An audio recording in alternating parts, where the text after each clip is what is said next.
Good morning, Joy Tribe. Oh my goodness, we are back at the Joy Vila Show. It is June 18th at the time of this show. If you are watching live, please leave me a comment down below. If you're watching the replay, what up, replay crew? Leave me a comment. We had a ton of replay crew on yesterday's episode about Will Smith's awful new song. It was spicy. The comments were the video and the song are not spicy, trust me, but you don't want to miss that episode. I loved everybody's opinion on it. Everyone was going, what in the heck is Will Smith doing? If you want to watch that, go ahead and check the last episode. Today is episode 64. Can you believe it, of the Joy Vila Show? And by the way, if it's your first time watching, please like, subscribe, share, help the algorithm out, help your girl out. My name is Joy Vila. This is the Joy Vila Show. We talk about faith, freedom, finance, fitness, and family, the 5 pillars of joy. And today is a very special episode. I'm so excited. It's not just the coffee, guys, although grab your coffee, your protein shakes, what have you, because this episode is going to be full of good vibes, full of a survivor story that you definitely want to hear, laughs, humor. It's just going to be the best. I have a very special guest. Her name is Liz Gale. You guys know her online and in the chat. Miss Liz Gale. And she's all over TikTok. She's got videos. She is a 3rd generation Scientology survivor. What does that mean? That means she was born into Scientology from her grandparents. I'm going to let her tell the story. She's an incredible author, an artist, a speaker, an advocate, a mom, and she is telling her story. She's not going to be quiet, which I love that. We love mouthy women on the Joy Vila Show. I mean, if you can't tell, right? So please welcome to the show, everybody. We have got 50 viewers, and as you guys come in, hit that like and subscribe button. Welcome to the Joy Vila Show. Coming to the stage, Miss Liz Gale. Woo! That was one pep talk. Hi, everybody. Great to be here. I'm so happy you're on the show. We were chatting it up right before the show, and I was like, okay, we've got to have you on and talk about this because it's just so fun. You are a Scientology survivor, 3rd generation. I want you to tell your story. I know you have a book, Confessions of an Ex-Scientologist Pothead. Mm-hmm. She's like, some people don't like the title. I'm like, no, it's great. It's you. It's what you're doing. And obviously in Scientology, you get in trouble for smoking weed or, whatever people's view are. But that's a very pot is seen as in Scientology, it's seen as crack, right? There's no difference. It's like you smoke pot once, big no in Scientology. Yeah. It's true. I did a lot of big no-nos. Yeah. So, hi, everybody. I can give you a brief rundown of me. Please tell us your story. So I was born, like you said, into Scientology. My family got into it from my maternal grandmother. So she was in the 1950s into science fiction. I recently found out and lived in California and got a hold of Dianetics very early on. I guess she loved it. She went all in. So by the time my mom was born, my grandma was 40. She was kind of a late surprise baby. And so by then she was totally all in. So my mom was raised completely with Dianetics, Scientology. And for some of you know what that means. For others that you don't, it means that every aspect of your life is guided by the principles and the writings of L. Ron Hubbard. So everything from how you would deal with a baby, how you would deal with a skinned knee, what education that child would have, what expectations that child would have, all of those things. Whoa, hey. Hey, that's you. Yeah, that's me. I went to all Scientology schools. I lived at the meccas of Scientology off and on. I was at Flag when I was a little kid. I was at Celebrity Center International, which is where Joy lived in my teenage years.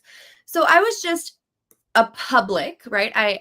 I was on staff a little bit. I did sign my Sea Org contract, but mostly it was a paying public. My parents had some cash, and so I was a cash cow.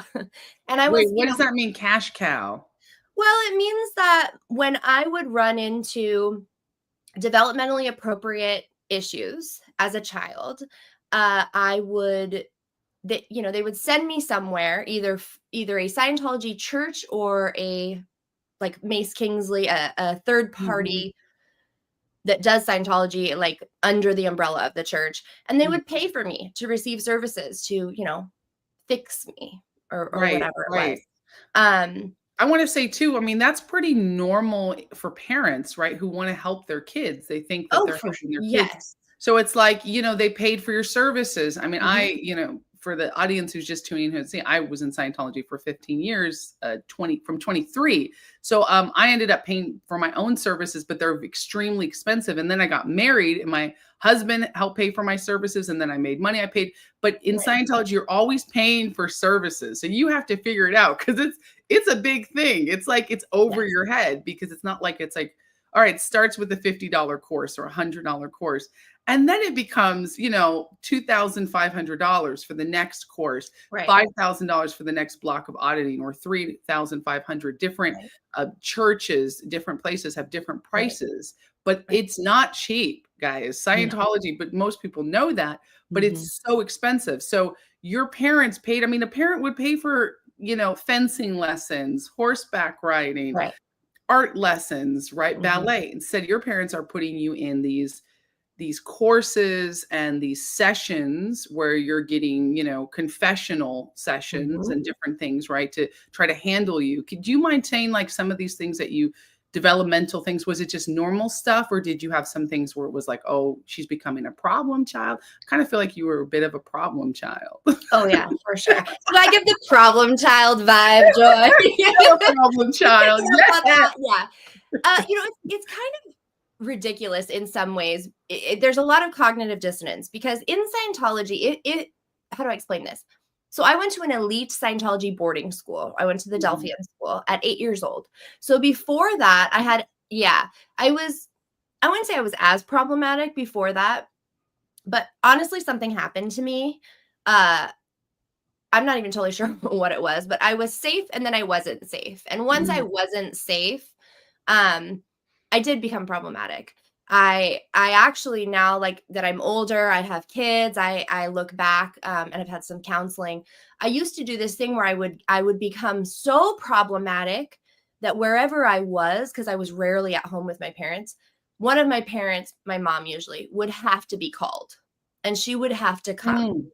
And it was this weird relationship where she would swoop in and like kind of be my savior, kind of advocate for me. Sometimes she would be like, oh, you're not following this policy, because my mom is an expert. And yet the only reason I was in that situation was because I wasn't living at home with my parents. So you were just a little girl. So you were 8 years old and you probably felt a little bit abandoned.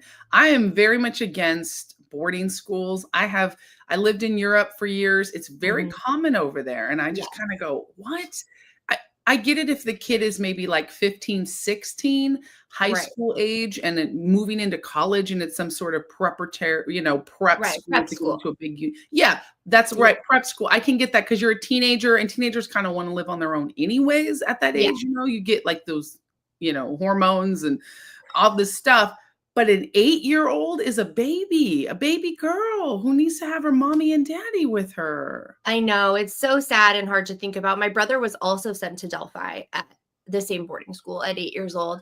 And I think it actually comes down to Dianetics, because in the first works of Scientology, before Scientology, it started with this one book, Dianetics, for anybody who doesn't know. And in that, L. Ron Hubbard defined the relationship between body, spirit, and mind. And everything in Scientology is built on that understanding of how it works. And so in Dianetics, they say at 8 years old, a child is really ready for you to, like, I think the words are crack down on their case, which means they're basically, it's the green light developmentally to go full Scientology. I was actually, before I went to Delphi, I actually was sec checked, which means security checked, for my own benefit by my mother in our office, home office. And I think that was also extremely traumatic. Oh my gosh. I don't want to stop you because it's so good, but I want people to see what a sec check is. SEC, security check. These are intense, guys. Intense. In fact, the first Confessionals, there is another word for it, but there's two types of confessional auditing. One is for your benefit to relieve yourself of your overts or sins in Scientology. And this is one of the nastiest, grossest thing about Scientology is that you have to pay thousands and thousands of dollars and have thousands and thousands of hours and give up everything you've ever done. Now, there is a therapeutic element to it, as there is with everything in Scientology. So you feel like it's actually doing something good because you get to say things that have been hidden. And, it's good. What's done in the dark comes out in the light. So the Bible says, but they twist it to where then you have to give every single nitty gritty detail. Now, as a child, what kind of freaking things? I mean, okay, yeah, I stole the cookie. I slapped my brother. It's like, and then you have to go into when was it? Where was it? So I was very highly trained as a Scientology minister to deliver these. They are brutal because they can last hours and hours and hours. And a lot of times you don't even know. They're trying to find where is it? Where is it? Find it. And you are trained to give this very, it's a stern, you must give me the answer, and you don't let the person slide away. You have to, like, not even person's crying, you don't even respond to the tears. You don't stop the session. You keep going because they have crimes, they have overts you have to find, you have to get. And if it's a confessional, you get kind of forgiven and those things just go in your folder forever. They can be brought up later, but if it's a security check, you have to then handle each and one of those things you talked about, even though it was in a safe session, outside of the session with an ethics officer. So to do that to a child is like, it's insane. I mean, this is like CIA dark tactics. This is military tactics, no religion.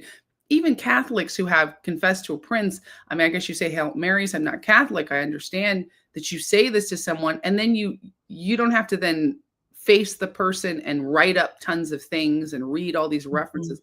Anyways, so that's what a confessional is, a security check. So you were how old? That one, I was late 7 or 8. I was 8. I was 7 or 8. Yeah. And so yes, that is actually one of my biggest problems with Scientology. Surprise.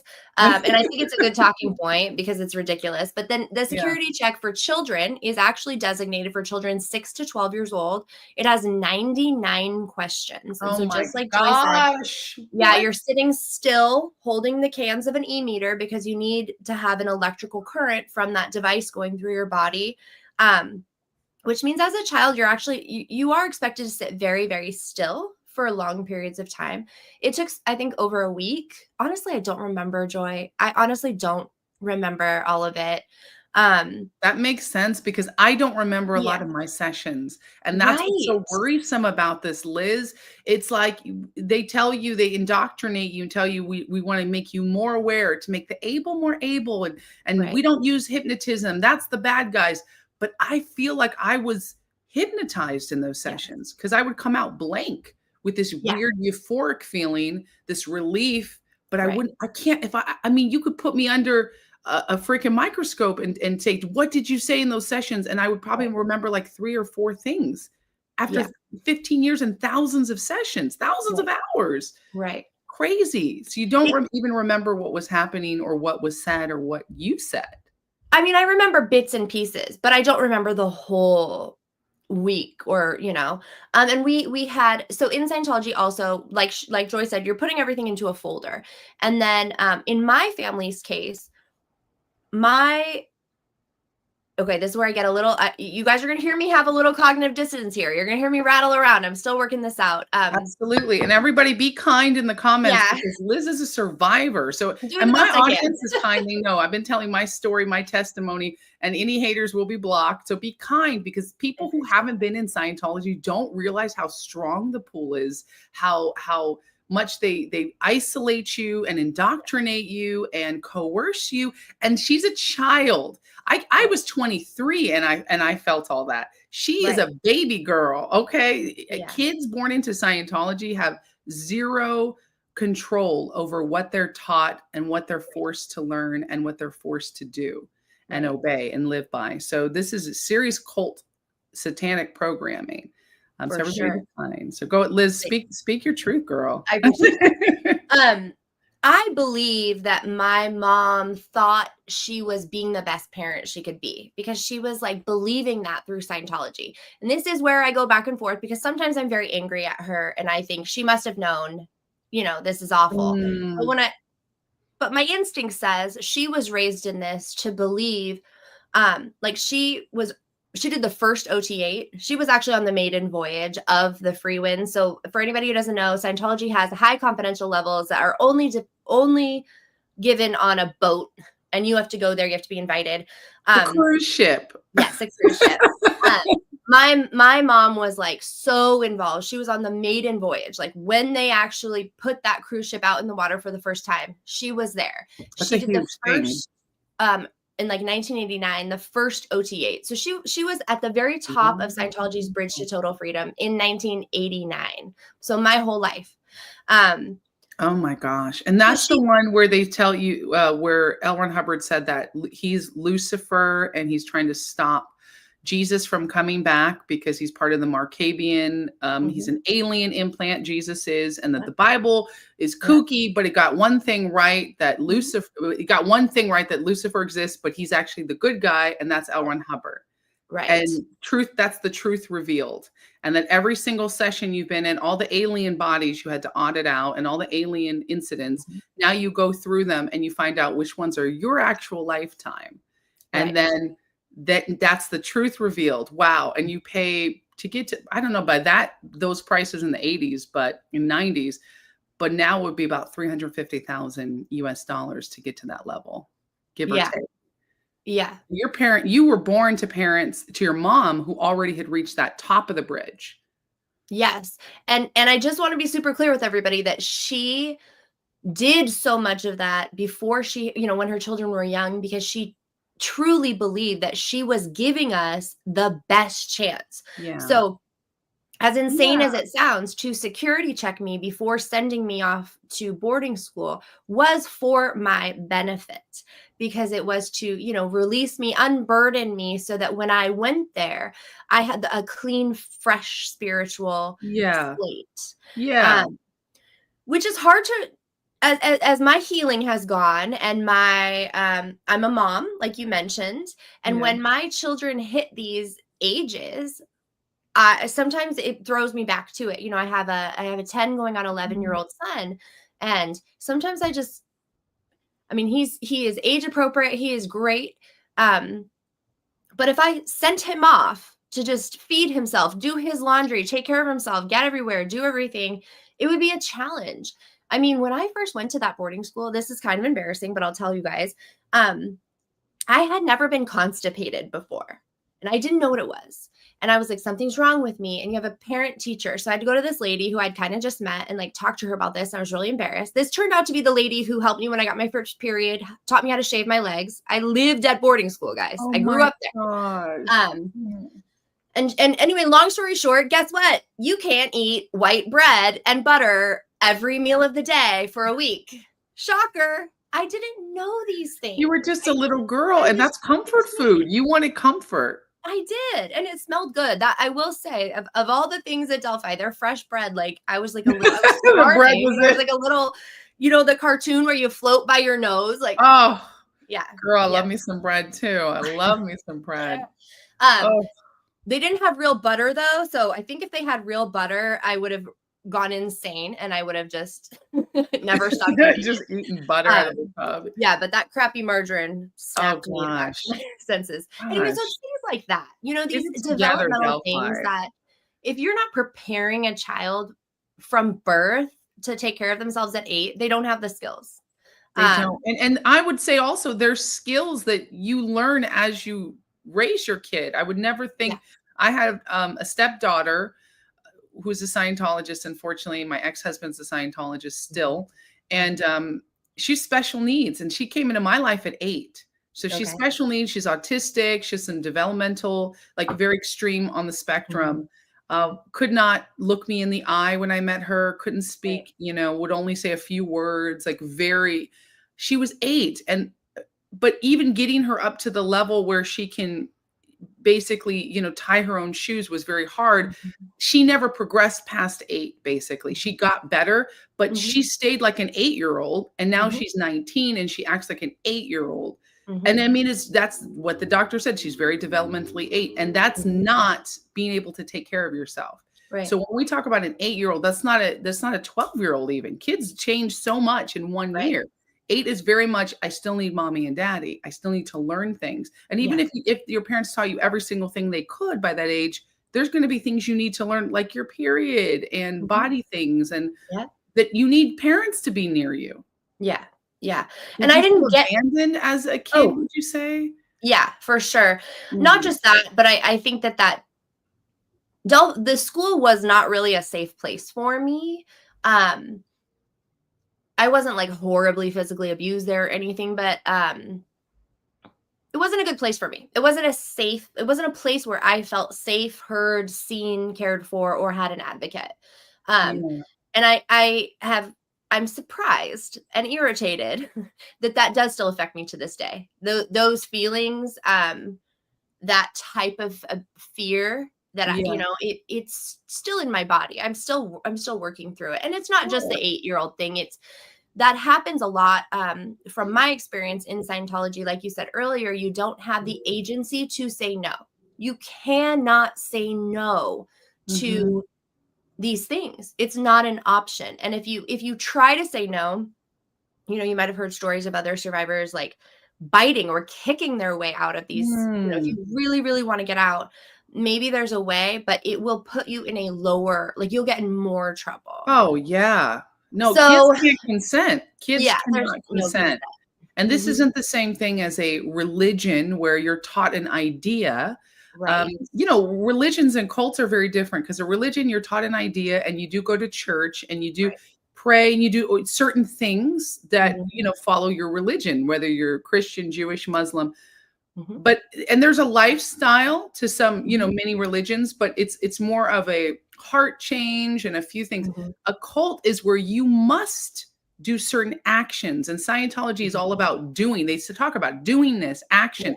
So you don't just, I'm a Scientologist in my heart and and I study a few things and I go once a week. No, you have to be completely immersed in the Scientology actions. It's every single day you are run by policy. That's why your mom, who is also victimized, must run her children by policy. As an OT8 top of the bridge, they're on her like white on rice. She better have her kid. If you have a tantrum, which is normal for a kid, she's in trouble. Is she PTS? She needs to go get another session. She needs to go back on the ship and get indoctrinated. What's wrong with her? So there is a huge magnifying glass on Scientologists, much like cults, Jehovah's Witnesses, because the group controls your actions, every single action. And I remember that manipulative mind control. So for a kid to get out of that, how? Well, you going to run away? You don't have anybody. Kids don't do that. Kids are easy to control and manipulate. That's why they're children, and that's why they must be cared for, because they're babies. They're little kids. Yeah. Yeah.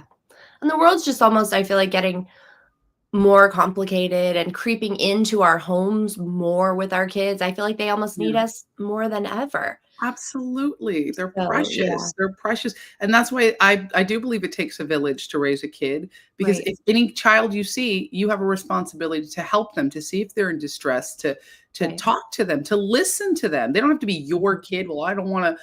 No, is this child looking distressed? Does this child need some help? And you're an adult, help them, right? Kids need help. They do. So, well, and I don't know if anybody you could have talked to that wasn't in Scientology. I mean, my father's family was never involved. So I was sent to my grandmother, my dad's mom's house, like in the summers which is funny. Like, go to boarding school all year, come home for summer, go to grandma. Like, why did you have kids? Never saw your parents. I mean, I guess, yeah. My mom was a professional Scientologist, truly. She was always public, but she was a national spokesperson for CCHR, which is a front group of Scientology that rallies against psychiatric drugs, psychiatrists, which, to be honest, I'm not all for, I think you and I actually have similar beliefs about, quote, psych meds or over drugging children, all these different things. And so at the face value, there are some things with this group that I do still align with. Totally. But Nobody you just wants pull back the curtain a little and I'm like, I'm out. yeah, big pharma's awful, you know? I For mean, sure. you cut it. So For that's sure. Scientology sets themselves up as the good guys against big pharma as the bad Right. guys, right? So, Right. and it's the Citizens Commission on Human Rights. That's CCHR. That is Right. your mom was the public relations spokesperson for the Citizens Commission on Human Rights. Who could disagree with CCHR? And what do you do? Well, we eradicate this pain and suffering in mental health. We clean up mental health. We get kids off psych drugs, get kids off medications, parents off medications, and help with natural solutions.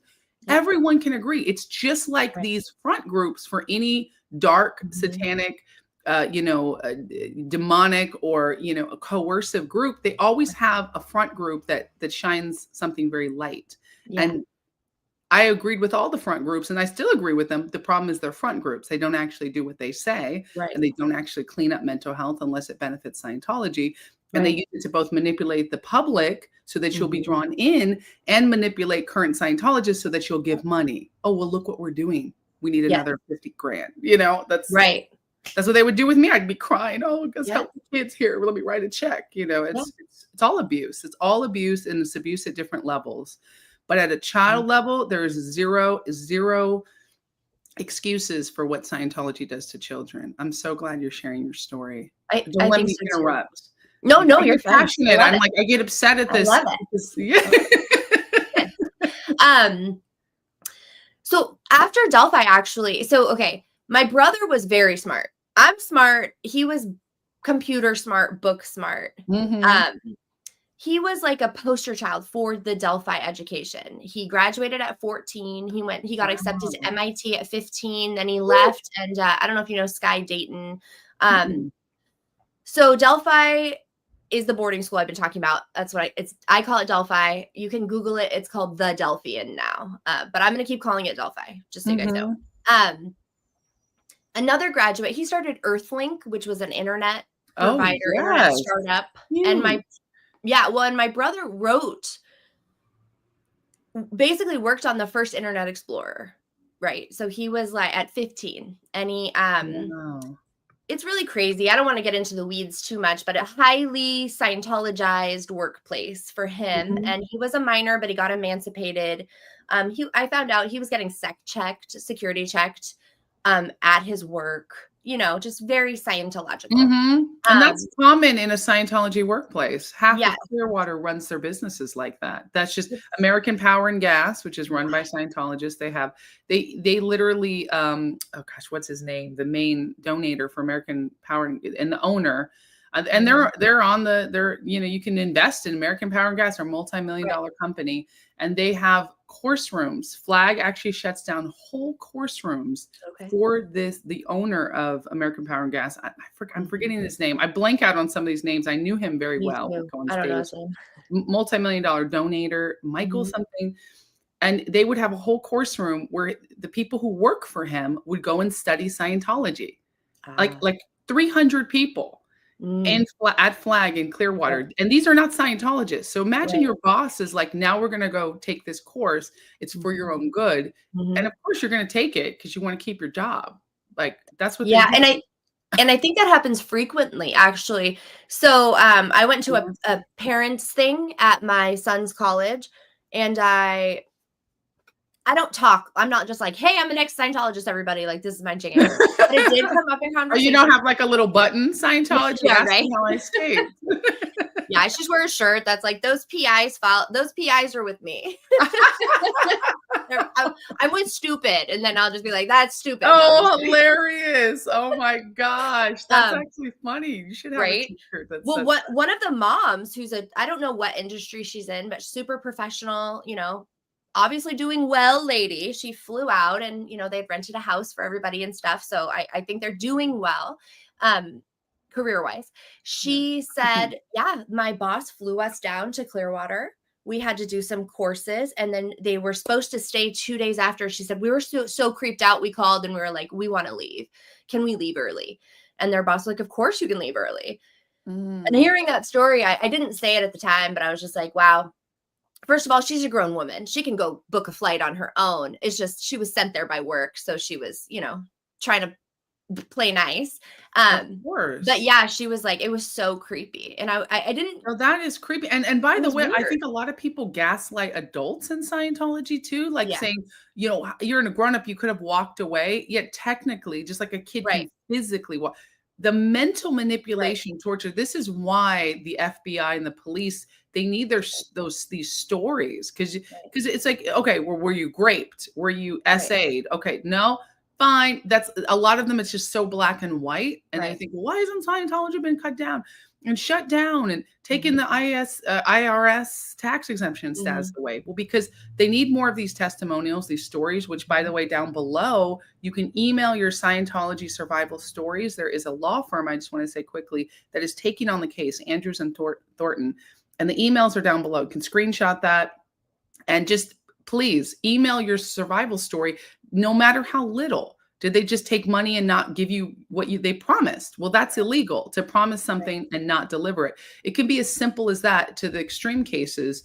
But Mhm, when you have mental manipulation, it is so mhm. deep because everybody knows when you put somebody in a door or in a room, you close the door and you're nice and you tell the person, hey, you're going to do what I say in a nice tone with great Mhm. eye contact in a clean room. People are polite. You don't want to leave. How many people do you see? It's not a movie where you're like, Right. I opened the door and I slammed the door in their face. And I said, F you, Scientology. And I Mhm, left. I would have done that if I was an adult in Scientology. No, mhm. you wouldn't have. Did you do that Right, to your ex's family or your ex when you were in a right, situation or when the rude person cut in line? No, because in right, society, we're polite, we're kind. It's not normal, especially if somebody's kind to you, to right, do that. People don't just get up and cuss people off and say, right, "Oh, I'm never coming back." I think, are you serious? People get victimized every single day right. by subtle manipulation, and Mhm. Scientology has it down to an art, to a Yeah, science. it does. So And I compassion. did do that actually many times where I was like, "I'm out of here," like You throwing did. stuff. Oh yeah. Oh yeah. Wow. I mean, How did they get you back? most of that time I was in somebody else's possession. I wasn't at home. I Mm. lived somewhere where the entire purpose was Scientology. So usually it's hard labor. I mean, I say hard labor.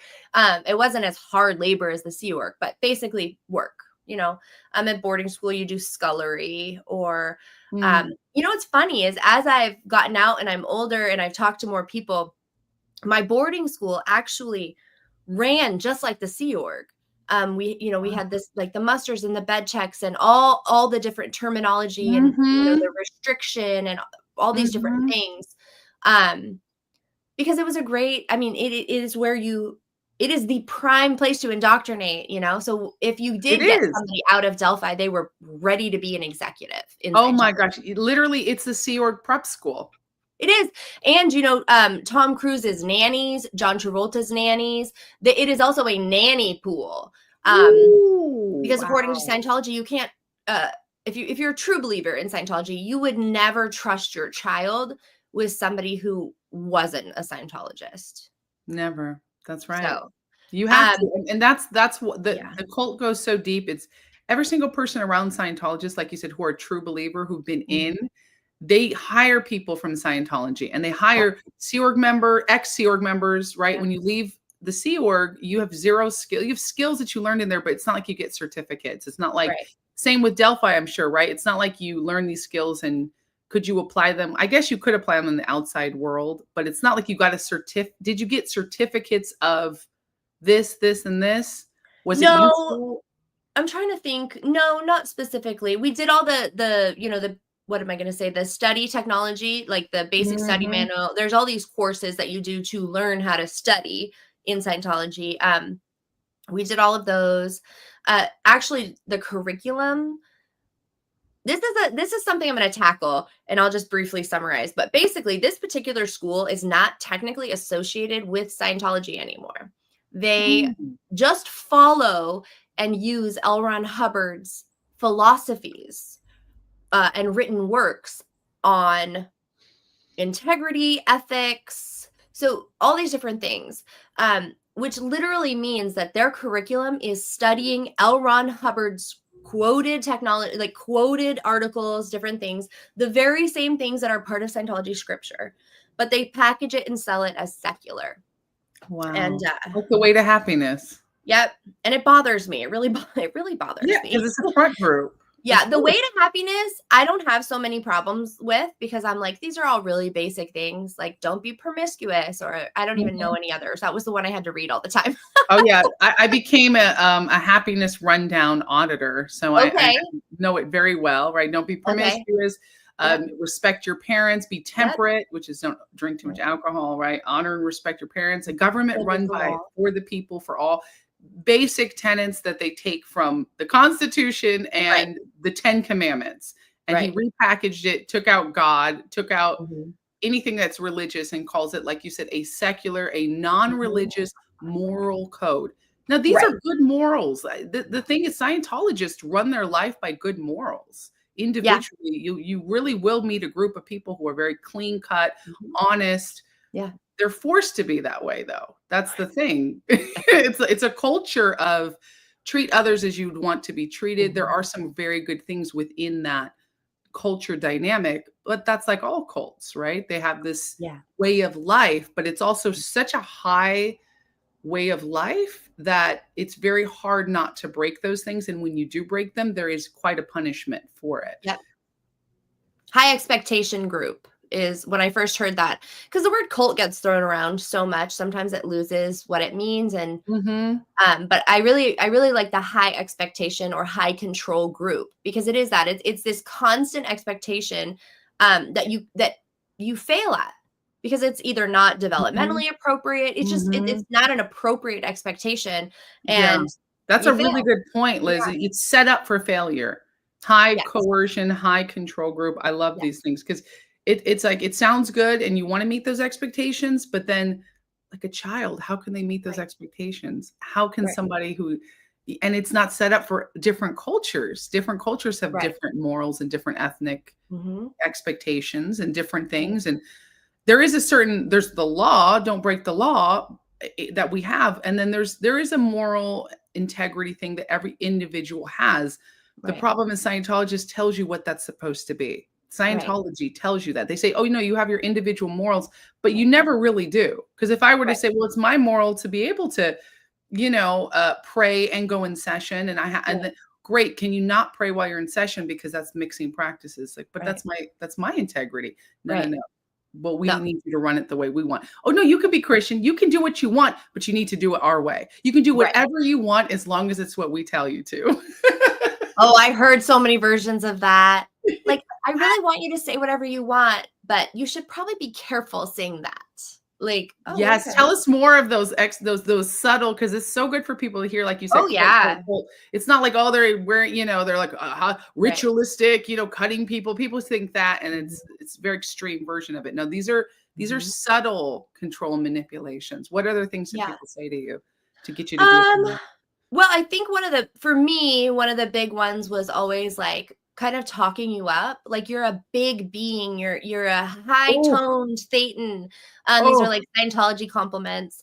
I'm getting a visceral reaction to hearing those things. Oh God, it's so I should have given you a trigger warning. I literally, my palms are sweating right now. Oh God, it's so gross, because that's what they would say. Yeah, and they want you, and like, I'm a bubbly personality. In fact, the short time I was on staff, I was a public executive secretary. So like, I talk to people, I'm friendly, I'm outgoing. But it is ironic that they focus on ethics and they focus on responsibility and focus on integrity, because I kind of laugh thinking, you guys realize you created your own monsters, right?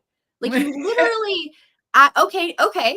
If my true integrity, if I'm really being true to my integrity, it means I better stand up and tell people how dangerous Scientology is for children. Okay. So now I kind of have to. So that's right. I don't know. That's your ethics. It's unethical. It's your ethics, right? And if you tell that to an ethics officer, I mean, just the terminology, ethics officer, right? What church has an ethics officer? Like, what religion, what group that wants to help you has an officer? Officer. Yeah. Yeah, officer. And they really are an officer. They really are. Like, I mean, they're going to come and Cold. they're going to be stern and they're going to find your crimes and they're going to assign you, lower conditions Yep, or tell you have to yep, do XYZ and it's not good enough and yep. all these different things. Oh, They're yeah, the punitive arm. Um, exactly. Yep, yep. but when I left Delphi, I actually got kicked out. I Oh, was bad again girl. problematic. Bad girl Yeah. talking Well, about bad girl. I actually stole a lot, which is like not okay. Mhm. I would steal change and candy. Um, I was hungry and sad. It's not okay to Unacceptable, steal Liz. ever. Um, Unacceptable for a Scientology I know, child with I know, OTAs. Candy and change, I know, I cannot I believe know. it. Terrible. I mean, it wasn't like it's not cool to do that. I understand Yeah, that. but it's Uh, not cool, but it's not something that's like kids don't do. Like yeah, kids do exactly. not cool And I didn't things because 'cause they're kids. right. And I wasn't I mean this sounds like a justification, but just looking back at myself at that age, I definitely wasn't trying to steal something to like have somebody else's stuff to like covet it or own it. I wanted a snack at the rec room. I mean, I wanted Liz, a can I pretzel with say cheese. something? You Sorry. were a child who Yeah, just wanted something of your own. it's Everything true. was taken from you. You were Yeah. a victim. There's Thank no you. justification needed. It's not we're Yeah. not Scientologists up in here anymore, you know? Well, I You're don't want any listening. kids watching to think that they'll be happy if they steal things. No, well, of course not. But Yeah. kids know, and stealing is not good. But when a Right. child is put in such a high control, coercive situation where you have nothing of your own, and in Scientology, it really is you own nothing. It's the Yeah. group, it's other people, responsibility, it's everything's put above, and they might tell you that's yours, but it's not yours. The Yeah. cups, the sheets, everything in a boarding school, it's Right. not yours. Your Right. parents, you don't even get to own your parents even, No. right? Because you didn't really know them much Yeah. in a true sense. So for Right. you to take candy and you wanted something happy, I know that feeling. You wanted Yeah. something of your own. You were a little Yeah. girl and and maybe you wanted a little attention and love. Maybe you also wanted other things that you want. Oh, I definitely wanted that. You were traumatized. So it's like, Yeah. okay, kids have done worse and gotten less. It's this Yeah. kids make mistakes. That's all it Yeah. is. Well, and in that environment, if you are making mistakes, so the solution to when I was 12, I got in trouble and I got suspended from Delphi and for this. Mm. And the solution was actually to send me to live with my mother's friend's daughter, who was 20, right outside Flag, like right there on Drew Street, upstairs of some Greek food place, and do my TRs and objectives, which is basically, I'll sum it up in regular terms.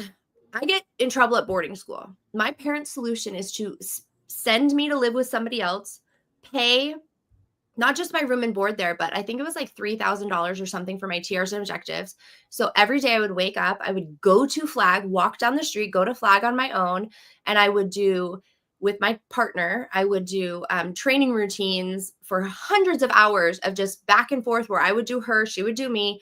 And it was these really repetitive, they're called objectives. They're processes that are meant to bring you into present time, but they are pure indoctrination. In fact, the upper ones are called the upper indoctrination drills. Yeah. They played right in our faces, Liz. They Right played in our right in our faces. freaking faces. And I didn't realize at the time because you're training to be an auditor, right? So you need to learn how to control somebody. That's what you're learning. And even some of these drills are called body control. Like you are literally learning to and depending on what the person says, you learn the response. If they say something general that has nothing to do with them, you ignore it. If they say something Mhm. about them, you quickly acknowledge it, cut it off, and ignore it. So that you learn all these things. And at the time, I thought I was learning to do it to somebody else. Now that I look back, I realize that I was actually also being trained to be controlled. That's what it was. Wow. So that's the solution. I Wow. get in trouble at boarding school, get sent down to Wow. Flag. Now, at this same time, you might hear other ex Scientologist creators like Aaron Smith Levin. I think Nora, a few people said as Sea Org members, they were actually at Flag at the same time doing their objectives. There was a huge push Is to this get around these. 2009? No, this was way, way long time ago. I'm an old Okay. lady. I was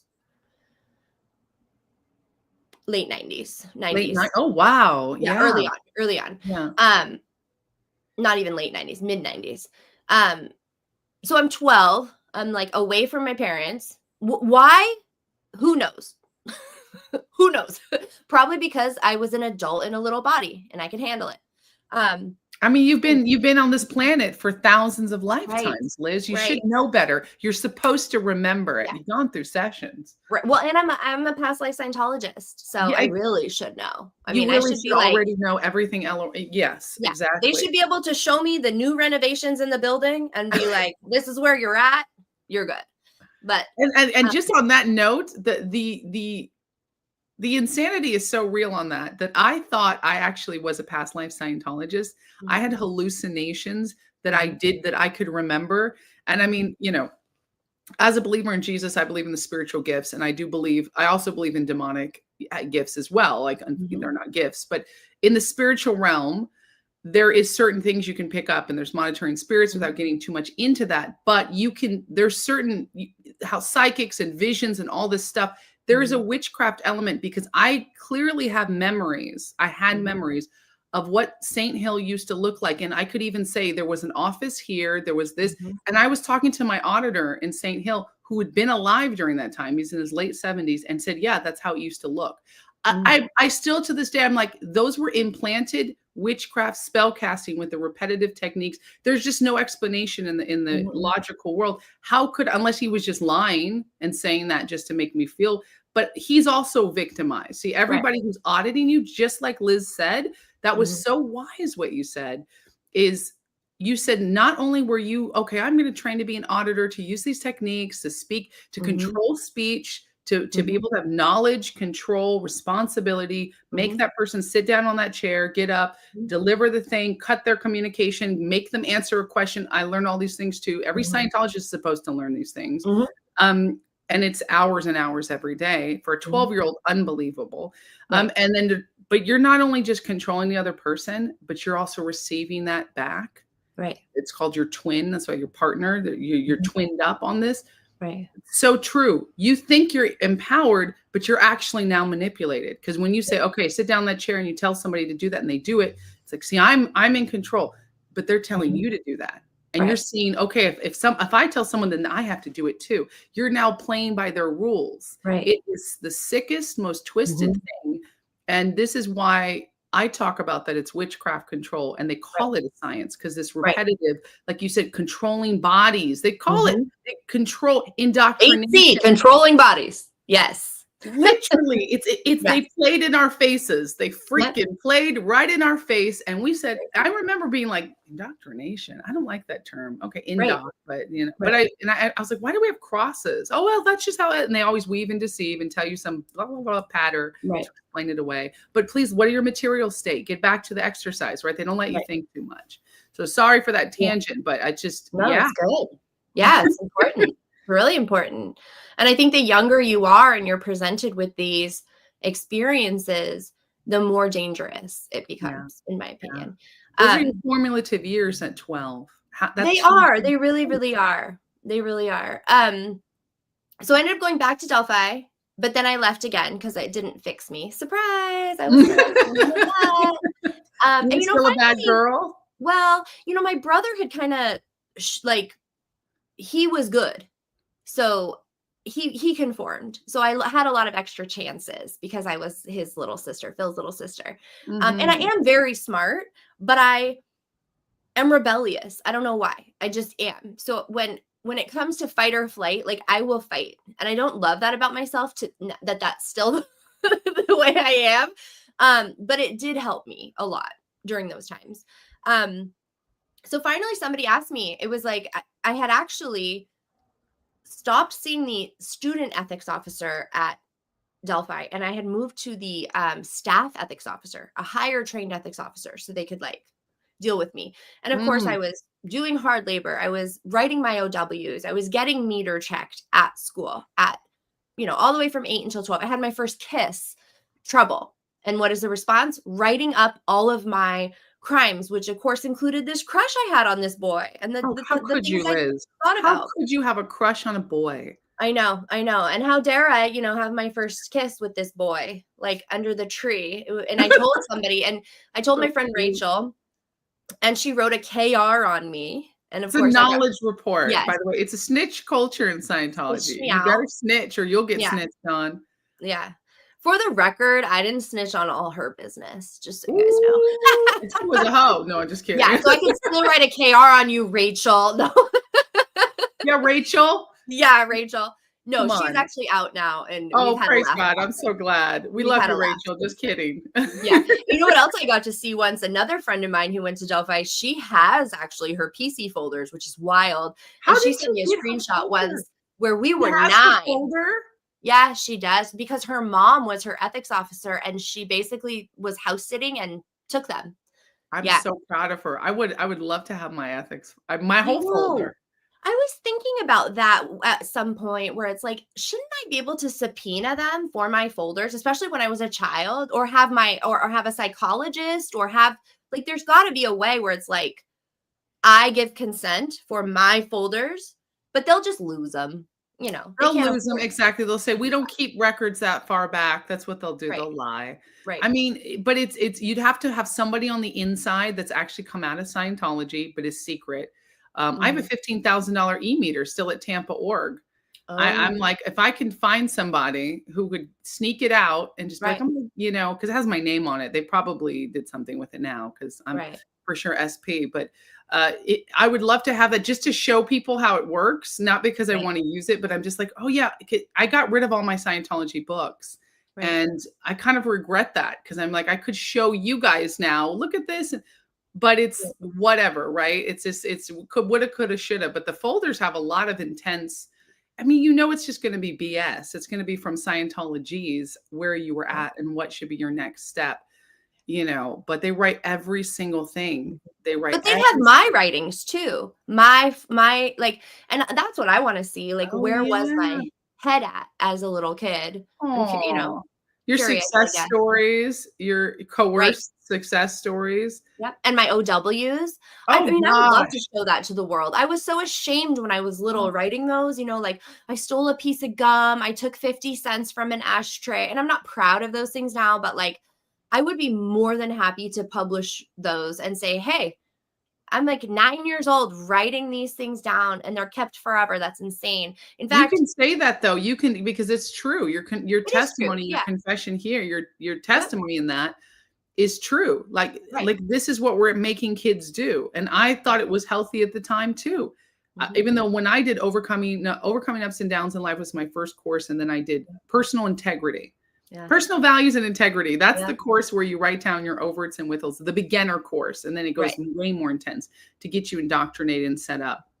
I cried at Celebrity Center in the course room. I mean, I was 23. It was brand new in Scientology. It wasn't, an artist, celebrity, or anything like that. It was just first time, second course. And I said, do I have to write everything down? And the course supervisors, they're trained to not, they're your supervisors. You're not taught. It's a self-study course. And she's like, yes.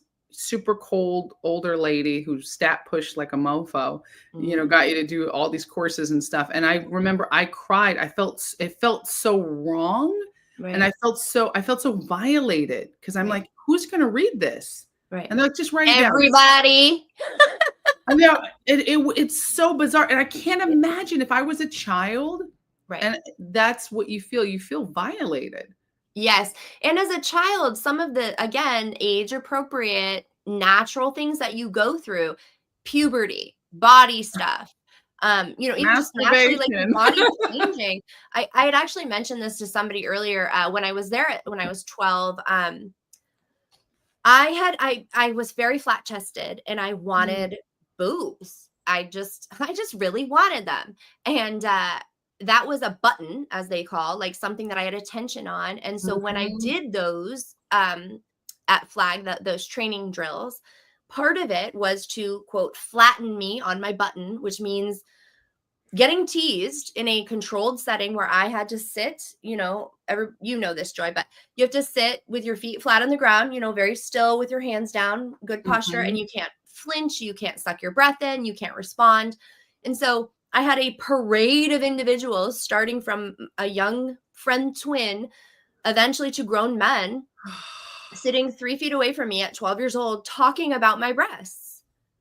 And because I had been vulnerable to say that this was something, actually, I don't know how vulnerable I was. I wrote in pencil, "I want boobs" on Well, my door. you were a kid. That's vulnerable. I You were know, a child. on my like bunk bed, and somebody found it, and that was part of why I was in trouble. And so this is what I'm talking about, these age appropriate. Like if Oh my my kid gosh. wrote something on the wall or on his bed, I'd be like, "Hey, we don't write on walls. Like, sounds Yeah. like you have some feelings. Like, would you like a journal?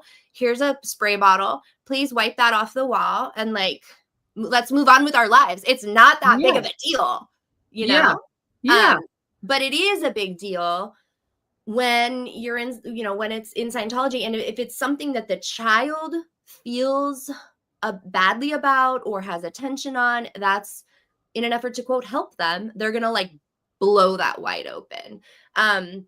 And again, age appropriate, talking about a 12, 13, 14-year-old girl, it's body, it's boys, Oh it's my gosh. all those things. Oh my, you have zero privacy as a None. child in Scientology, because if No. your thoughts now, and they do this really, really interesting manipulation. Because when I was a little girl, I used to pray to Jesus and say, God, please forgive me for my what did I say? Lord, please forgive me for my sins and bad thoughts. Okay. And how innocent, how sweet, like bad Mhm. thoughts, right? But I would say that, and I would pray. When I got into Scientology, I thought it was healing, that thoughts are not crimes. Thoughts Mhm. don't count. You have to act on them. So this is in Right. Scientology. They tell you this policy, right? Mhm. That, wow, so if I think something, it's not bad. Now the Bible says if you think murder in your heart, it's like you committed murder. And that's not Right. for condemnation. That's to show that we're all fallen short of the glory of Right. God. We're all sinners. Nobody can be saved by Mhm. yourself. It's just like we make bad gods. And that's Right. actually relieving in Christianity. I'm like, Right. oh, I don't have to be the God. In Scientology, it's the opposite.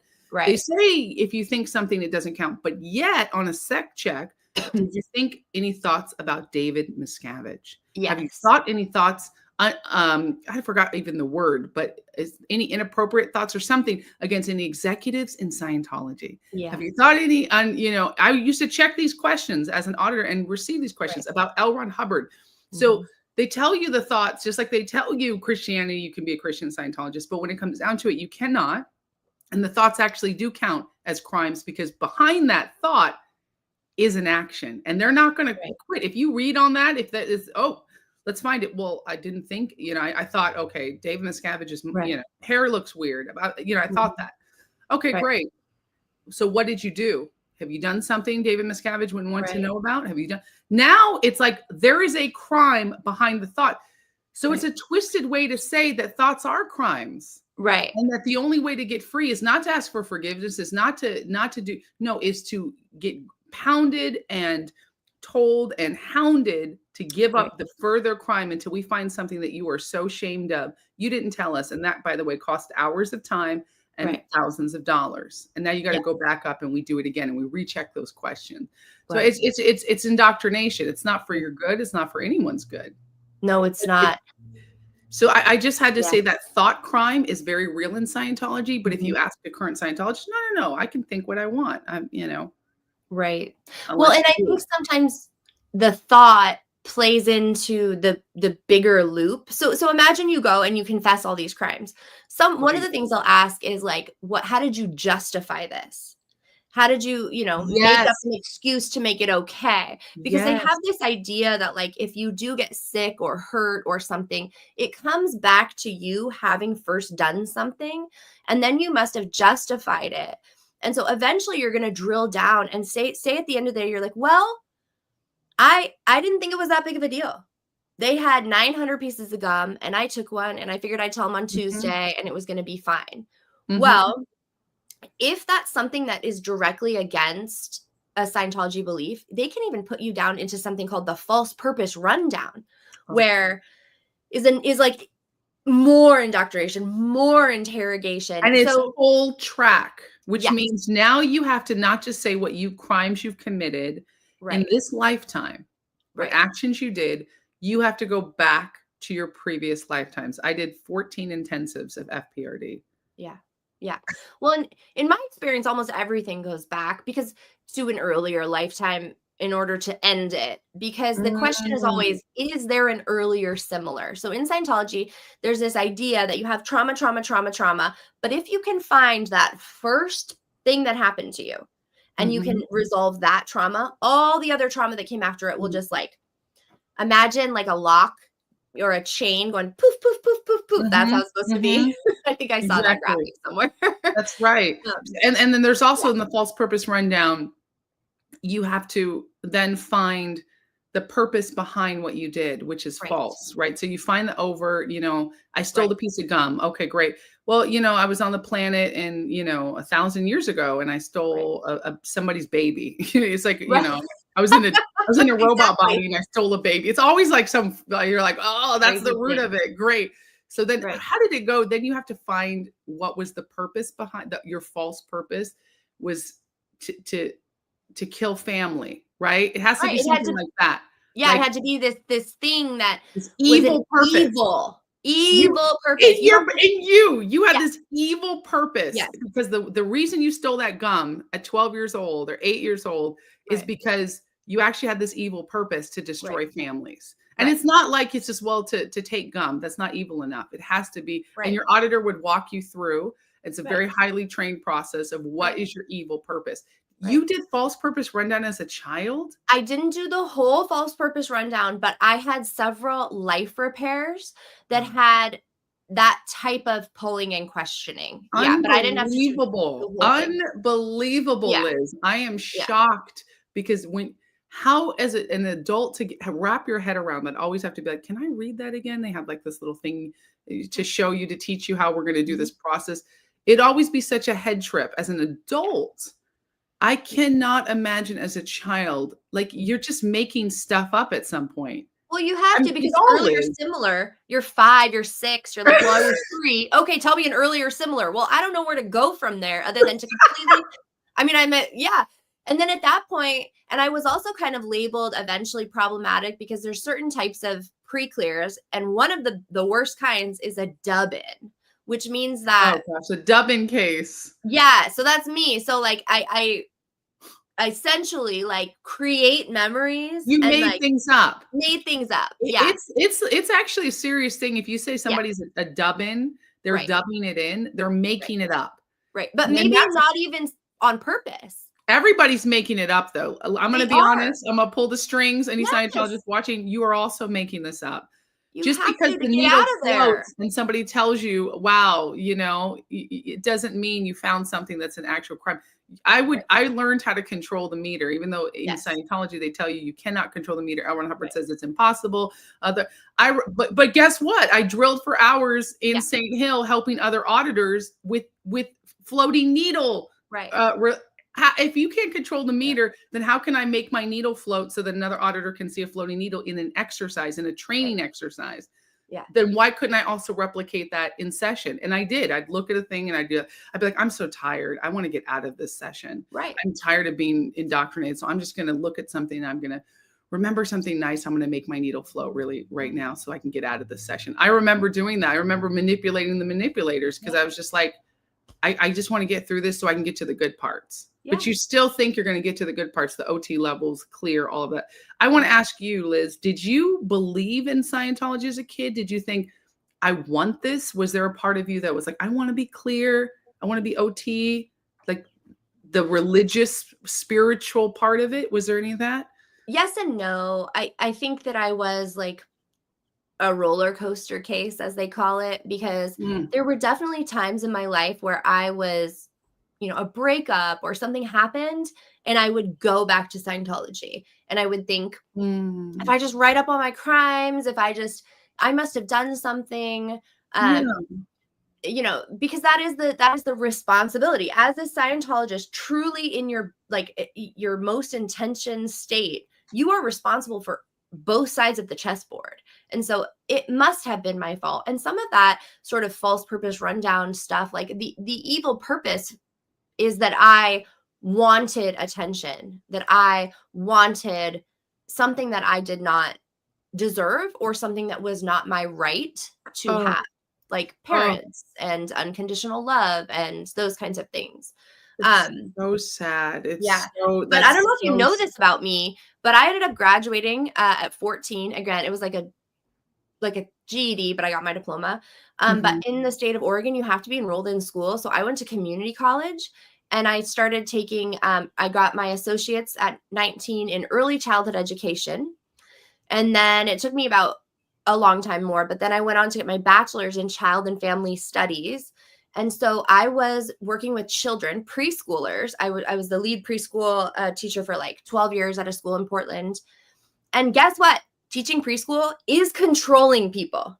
I mean, really, you are like convincing children to do things they don't want to do. It's nap time. Do you want your shoes on? Do you want your shoes off? However, it's very interesting to have that approach, like the early childhood education field. The approach, the end result is to empower the child. The end result is for the child to feel safe, the child to Yeah. feel holistically worthy, the child to have process over product experiences so that they get the skills they need. They still get what they have to have: food, shelter, clothing, whatever, even discipline. But it is designed in a way to support the child's development. And so I Mhm. learned things that I'd never heard of before, like age appropriate expectations. Like that's a 101 course concept. And to me, it was foreign. Like, what are you talking about? It says, oh, well, you wouldn't expect a 2-year-old to do algebra and then beat them because they couldn't do it, would you? No. Mhm. Well, then Mhm. why would you expect an 8-year-old to be able to feed, clothe, food, all those things? Woo! It's so true, Liz. That's the whole point. Is it's psychological manipulation. Yep. You don't expect a child to know algebra, to know philosophy, Right. high intense ideals, to know religious theology. Right. Why would you expect a child to be able to then comprehend all these things that even for adults it's hard to comprehend? Like Right. these high level things. Those are not age appropriate, like you said. Right. And then Scientology, that's what you do with kids. You're expecting them to understand this. You're expecting them to operate as fully franchised adults Right. because you're an adult in a small body. That's the Right. belief. That's the tenet. So you can technically, and obviously it crosses over to SA abuse, Right. right? To children. It's awful. And it does happen in Mhm. Scientology, but it's not as common. They push it away.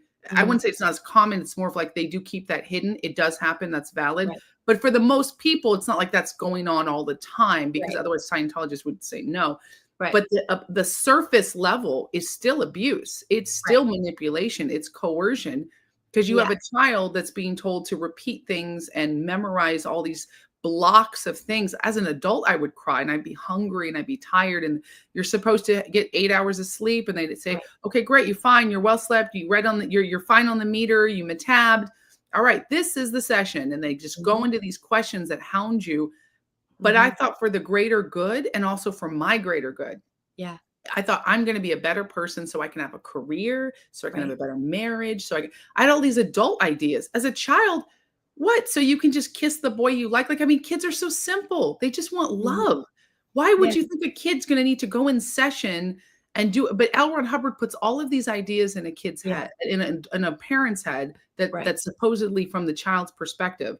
What a dirty old man. And then having adults manipulate kids and then look down on you. I mean, the shame, the absolute blame, the absolute feeling like Right. you're not good enough. As a Right. kid, kids are already packaged to believe that because they're Right. babies, they're children, they're Yeah. innocent. Yeah. And you have a religion, a cult, a coercive group that's built on it's your responsibility, it's your fault. If you get sick, it's your fault. You just want attention. What are your crimes? What have you Right. done wrong? Right. What? I know, it's crazy because if you think about how do we get to be the functional adults that we are now? How do we know how to read and write? How do we know Mhm. how to bathe? How do we know how to grocery shop? It's trial and error. You Yeah, make mistakes along the way. Show me yeah, one human that doesn't make mistakes. That seems to be our lot, that we make mistakes. Sometimes we figure it out. Sometimes we yeah. make the same mistake, and then sometimes we figure it out. Sometimes That's we right. don't. That's But right. children, when you're in Scientology, it's all about the product. And I mean that so literally. Like if I'm a little kid and I've got chores, the Mhm. product is a clean kitchen. The product Mhm. is a course done. Um, I learned that process over product is so appropriate for so many things for children and adults. Sometimes just doing something is the value, right? And sometimes making the mistake and failing is the value. Yeah. And Yeah. there's so much shame that comes with that sometimes, depending on your experience. But I had a lot of shame about that because growing up, it's like product, perfection. Results. What have you done? Let's show it. It's pushed to exhaustion. Yes, exactly. And it's exhausting because guess what, everybody? Children develop on their own time. And some children are way ahead in certain areas, physically, and maybe socially they're behind, or maybe socially they're great, and physically there's all these areas of development. And I didn't know any of that. I knew nothing. All I knew is that my brother didn't make it out alive. He felt the need to unalive himself. I knew several other people who had either attempted to unalive themselves. I knew several people who had run away from home, and I didn't really understand the degree to their homelessness or houselessness or what they were going through, but I knew they didn't have a stable home. And I thought, gosh, my own family is the poster child for this, and we're falling apart over here. What is happening? What is not working? What is this supposed to be? And that's what kind of led me into wanting to learn about, because growing up in Scientology, I never took a psychology class. I never took a sociology class, any of those things. And so finally learning some of those basics, and I don't think those sciences are perfect either, but the more different ways we have to think about situations, I think the better it can be. Anyway, so it really did change my perspective. And then when I used that new lens to look back at Scientology, I was like, oh, wow. This stuff is bad for children to be a part of. And so that's kind of where I come from. We were joking earlier. I was like, I don't have a grand plan, which I don't. And I'm actually not on this huge crusade necessarily to take Scientology down. That's not, I mean, I like that idea, but that's not really like what I wake up in the morning and think about. I personally feel like I have this really specific life and this specific, what does Liam Neeson say? I have a particular set of skills. And I think that I just want other parents at this point to know. I think that it comes down to these decisions where parents have to give consent. And if they don't give it, then that is like, there's a wall, there's protection there. Yeah. So you're incredibly brave, Liz, and beautiful and well-spoken. And obviously you've gone through a lot of healing. There's more healing to be done. There is no end product, right? Like you said. And right. Everything you've said has been so eye-opening, not just for me, but for the audience, because I see all these amazing comments. I do want to show your beautiful art, this video you sent me. Is this no, this isn't your art, right? This is. Okay, I want to explain this. It's just watch this for a second. You probably have to put it on mute so you don't get copyrighted. And it's just me walking around it for a second. Okay, we're going to put the volume off and we're going to play this video. Literally not sure anymore if I'm insane or if this is art. Ooh. Okay, I am making, I know this seems a little crazy. Oh my gosh, this is the first time I've seen this. This is so dope. Okay, that was probably, I don't know if it's loading or, I know. Oh, you can't see it? Well, I mean, no, it just glitched for a second. It's fine. Okay, it's glowing. I'm watching the whole, oh my god. Okay, that's probably the beginning. Okay, that's not, I meant to go down and film you a special video. I'll do it later. But basically, I have taken these boards. I have over 200 square feet now, and it is vintage pictures, vintage documents. I start back in the war history, like his L. Ron Hubbard's war basics. And then I go through the occult. And now you've talked a ton about Scientology's witchcraft. In doing this project, I have ended up probably into what most people consider the conspiratorial realm, which is where I'm most comfortable anyway. However, yes, girl.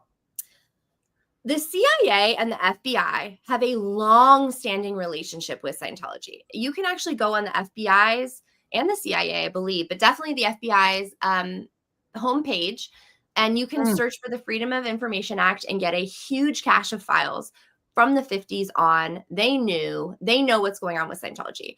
Then I start learning about Charles Manson having done Scientology, about Jolly West being in the same, really long story. I'm trying to make this short, but I'm getting off track. The CIA in their MK Ultra programs were doing many different research tactics. We know that L. Ron Hubbard was aware of this because before anything became public, L. Ron Hubbard was talking about psychiatrists doing drug and programs on unsuspecting people. So because of his connections, he knew something about this. The people he hung out with. He talks about it too. As an auditor, you're trained.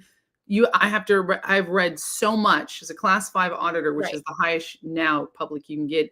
You learn about this. He says it very plainly that, Black Dianetics, and he glosses over a lot as if they were trying to get it from him, but he mentions it so often that this isn't just a conspiracy theory. This is true. Yes. And when you go through, if you're like a new person or you're doing some of these eligibility checks, you are asked, are you a member of the government? Are you I forget the exact wording, but because Scientology and the government have a long history of infiltrating each other, right? But now that we're learning so much about the Diddy trial, the Epstein things, and I don't know if you know this, but Epstein's lady, Ghislaine Maxwell, her father, Robert Maxwell, not only did Scientology, but was also a member of the Mossad. And you guys can look them up. There's a whole other rabbit hole. But my point in bringing this up is that these blackmail, data gathering, coercive ideas, the science of coercion, it would behoove the CIA to let some of these things happen, right? Like Epstein was arrested. Let him back out. They know what's going on. Why? Because he offers something valuable. Diddy, everybody knew why. We're talking about blackmail here, guys. Blackmail runs the world. You blackmail a politician, you blackmail somebody, you are in charge of them. That's preach it. Yeah. And so think about in Scientology now. I literally imagine L. Ron Hubbard just being like, oh yeah, watch me do it without LSD. And poof, you got the e-meter. And it is regardless of whether the CIA is involved or not, it is a CIA-esque data gathering. Like we talked about those PC folders that have, or ethics folders that have everything written down. Yeah, what an 8-year-old writes, not that exciting. But the president of, what'd you say, Power and Gas, or ABC Mouse, or some of these big, rich, important people, Grant Cardone. They have blackmail on these people. And if you ask other ex-Scientologists who were there at Flag, it's all recorded. Video, audio. Everything is recorded on video, audio, and written. Everything. And so every session. Right. And I think that's so important for people to know and to put together. And for me, this art project, what my vision and hope and goal is that it's something that you can walk into. Now, I don't have Red String up, but I'm calling it the Red String Project because I plan on doing some sort of performance aspect, connecting all the dots. Yes. And then the end of it, I haven't done it yet, but I'm kind of getting to that point. Like, you're wrapped up. You're stuck in that string. And the amount, it represents like all of the cognitive labor that somebody has to do when they leave a high control group. None of this stuff on these boards did I know about. None of, so for me, it's really cool. I want to be able to show it. I'm going to try and do an event here. But my hope and goal, you're just a fellow artist, and I just thought you'd appreciate this. I don't have a ton of people to talk to about this. I want people to have that visual, right? Like to be able to walk in and see it.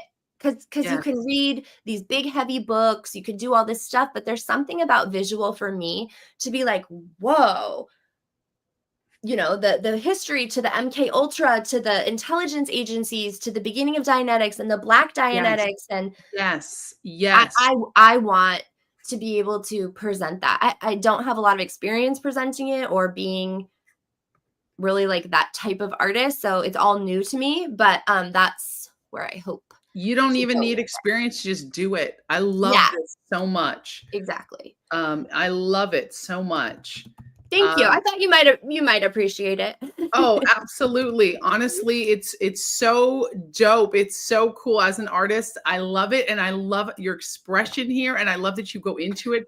Look, freeze frame on this Cult Awareness Network, the Hitler Youth, MK Ultra. I mean, hello, you tie it all into this, and the coercion, the control. It doesn't just come out of nowhere. You're absolutely Right. right. L. Ron Hubbard was a genius, an Right. evil genius, like many dictators. He Yep. was a dictator, and he found a way to absolutely dictate people's Mhm. lives and use everything that was before in history.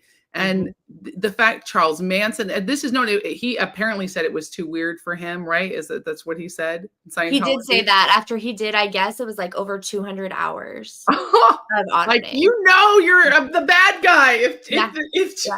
one of the most infamous serial offers, Right. we're trying not to Right. get demonetized and Yeah. deleted from YouTube, but Right. listen, guys, look at the hypnotism. Yeah, and he's okay. L. Ron Hubbard talks about how he's like, hypnotism doesn't work, Mhm. mysticism doesn't work, but Right. after detailing how he used it to find out it doesn't work. So Right. these are the lines as a sign, and this isn't taken out. David Miscavige didn't even take this part out. I'm like, oh, you Right. guys left this in because and I remember I was like, oh, wow. He had to use it on people to Right. discover it didn't work. No, what you did, L. Ron Hubbard, is you used it on people, you discovered it did. And like you said, let's figure out a way to use this and do it without the drug or change the nomenclature, the Yep. words for it. So Mhm. let's say it's repetitive technique instead of Yeah. hypnotism. Right. Let's call Right. it, mental engineering, mental health Yep. instead of coercion, instead of Mhm. brainwashing, right? Yep. These are the same techniques that I talk about. This is dark CIA black techniques, and I talk a lot about the Yeah. witchcraft angle because Yes. nobody talks about this in the Right.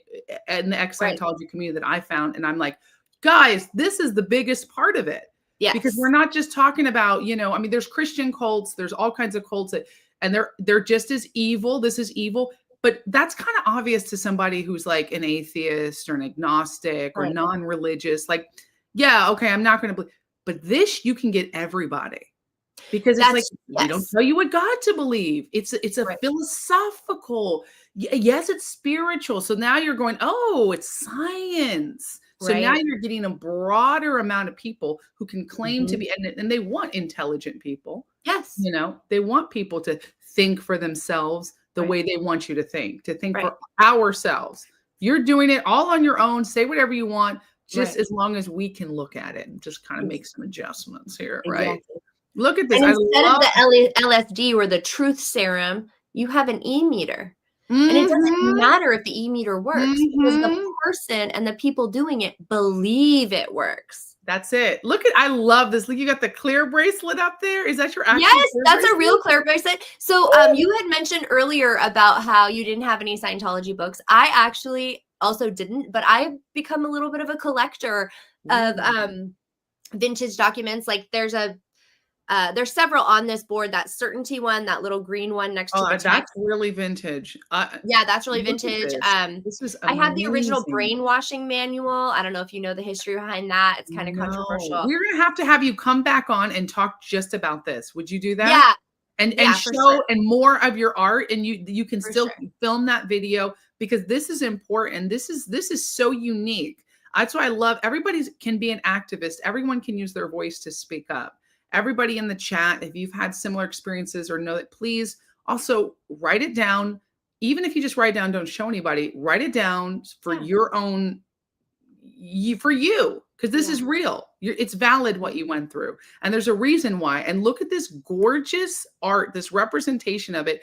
It's so cool because I love this map where you outline that looks like L. Ron Hubbard in there, that country. Did you mean to do that? No, that's I don't remember what state that, but it's where it's one of the first churches was there. I probably have it That written. looks like it. Oh, is it New Jersey? New Jersey. Yeah, That's yeah. New Jersey. Yes. So that to me looks like a weird It does. I can see it angle of now. L. Ron I can Hubbard see with a it. hat Yeah. on. And That's then funny. it's just everything here as a Scientologist, it gives you the creeps, but it's also weirdly comforting because we've seen these images Yes. so much. You get Yes. brainwashed to see this so much, these pictures. It's like, and it's Mhm. vintage. I love this. Liz, this is literally, you're doing something nobody else on Thank the you. planet Yeah. has done I'd or love can to be able do. to show people. It's in, you can tell it's like in my little pump house garage For area, but women. This is a yeah, whole presentation. This is a it whole is. art present, the Seor contract there.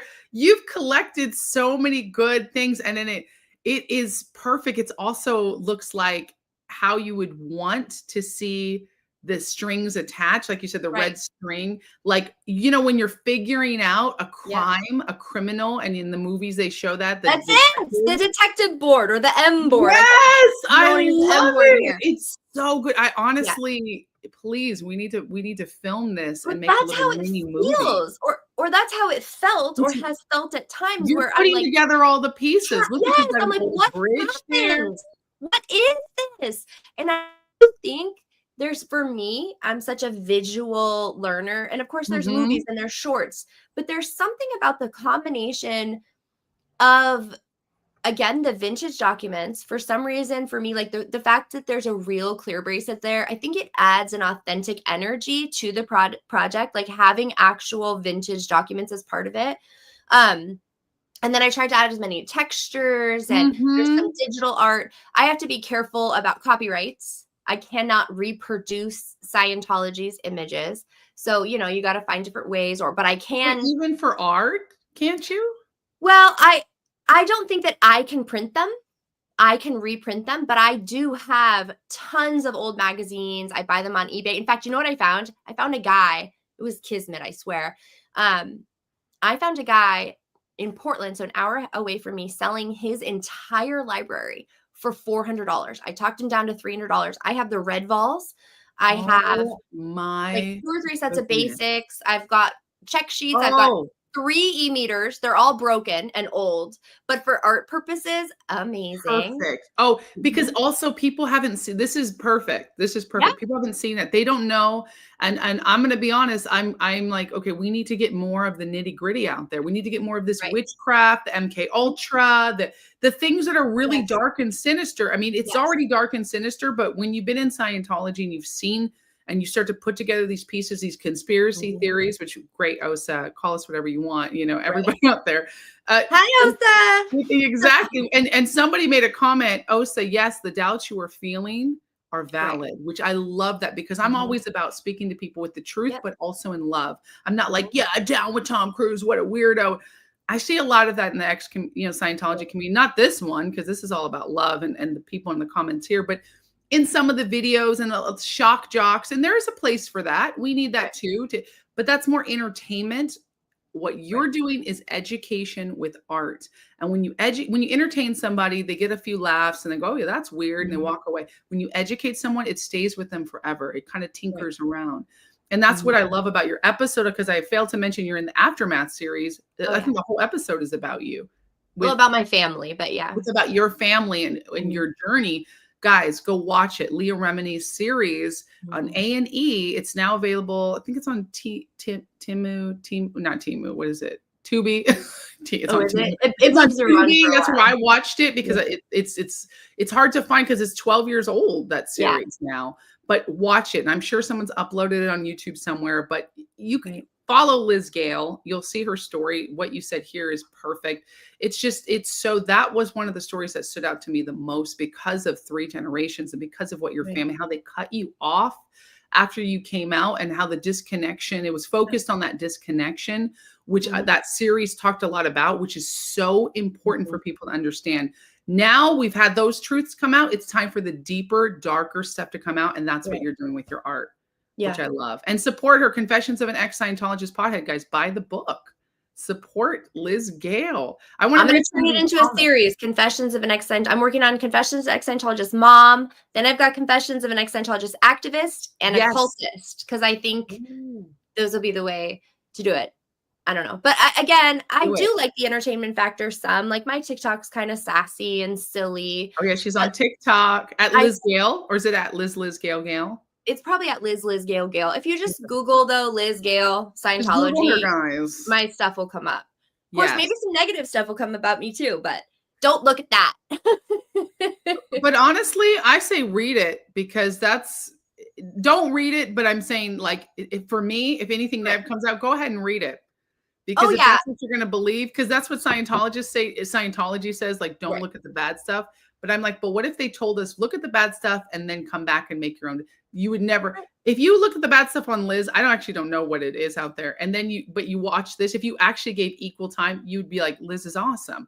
Because there's nothing, they say the same tired stories when they try to fair game people, right? It's like, I think the women are all crazy, mental, abandoned children. Like, it's so 1960s, right? It's like, so, they're terrible women. They didn't vacuum, And then it's like the men are all abusive and hurt it's like, so they got enough fight in a bar. It's like because I've read all those websites, because I was like, these are going to come against me.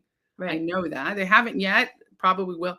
It's all malarkey. It's all lies. I'm not saying go look at the bad propaganda against It's fine. I mean, as far as mine go, I don't care. I don't even know what is out there, because your stuff pops up when I Google you. I put a lot of content out there. I mean, just a few little screenshots of times when I wasn't my best online or whatever, and that happens. Okay, well, I have always tried. You're allowed to be a human being. And I've tried to be authentic, and like I've cried on here before, and I've done this and that, and I don't have some big like agenda necessarily, or like some big plan that I'm working off. I'm genuinely trying to make use of myself. I do feel a little bit like Liam Neeson, where I'm just like, I have a particular set of skills, a particular experience. You got it, and you're using it. That's the beautiful thing. And I am so honored that you came on the show, that we've been friends. You're always on my lives. I know. The chat blows up. So speaking of the chat, we've got some incredible comments. I'm going to read some of these. So I'm going to put this up on the stage. You guys have been so patient. I mean, her story is just wonderful. The way you just flow and tell it is wonderful, Liz. It really is. And it's your experience. So, what's the first? I'm sorry. This is hilarious. Sorry, Deanna. It's talks like this that key in everything I forgot. I think this is I hope you're not just, I hope it's kind of joking and humorous, because the chat was blowing up about the terms we were using. And I think it's actually, it's good to get this visceral response. I know this person, they're being funny. They're being snarky, probably serious. So I acknowledge that you have been through a lot, and I'm sorry that this did probably trigger some of that. Keying is a word for trigger. That's it doesn't matter too. Such a great conversation. I love listening to Liz. She's so brave and has been through so much. That's Be Gutty Never End. Love it. Love it. Thanks. And Deanna says, just thinking about holding the cans triggers me. Ugh, throw up. Deanna actually knew my grandmother. You're kidding me. Yeah, and when she was younger, and She was in the Sea Org at 68. I can't imagine the hell that you kids endured. Hugs your way. Deanna knew your grandma. Yeah, Deanna's the real deal. Deanna, we love you. Thank you for being on the show. D Pistol says, on the class, this is the 6th St. Hill special brief. I wanted to do the St. Hill special briefing course. It wasn't available still for public. And it's still not available, but that's to become a class 6 auditor. And it takes a minimum of a year, like studying 6 hours a day for a year. Like people are on 69. I have found old auditor, like they'll put the graduates. My grandparents in 69 graduated from the St. Hill briefing course. So they went to England, and I believe I don't even know if my mom was with them or not. I thought she was, because she said she's been to England and she was young and was at some boarding school there. Wow. But I didn't know till after we disconnected. I don't have a way to ask her, Yeah. And we're praying that your family gets out. Thank you. Honestly, if that happens, that's great. But I can't imagine the pain that my mom would have to undergo to go through that process. And she's like 70 now. That I honestly, in my late 20s, I really wanted her, I wanted her to know. I wanted her to know the truth. I wanted her to understand. And now I guess you could say I put it in God's hands, because it's not up to me, but I know how hard it was for me. And I was in my late 20s, early 30s. I had I had enough years ahead of me to Mm-hmm. feel confident that I could overcome my past and go on to live a good life. Yeah. I don't know if I've never been, I mean, I shouldn't say I've never been 70 according to Scientologists. I've been 70, but I don't know what it's like to be 70 right now. Yeah. And I We can't don't. imagine looking forward that you want to deconstruct your entire existence Yeah. and lose your husband and all your community. So Yeah, I love that you say you put it in God's hands, and that it's basically you've forgiven her, is what I see. It's like that forgiveness. It's like you've let go, let trying. God, because at the end of the day, we can't control everything. We can't control how people respond or react. There's will, there's your self-determined.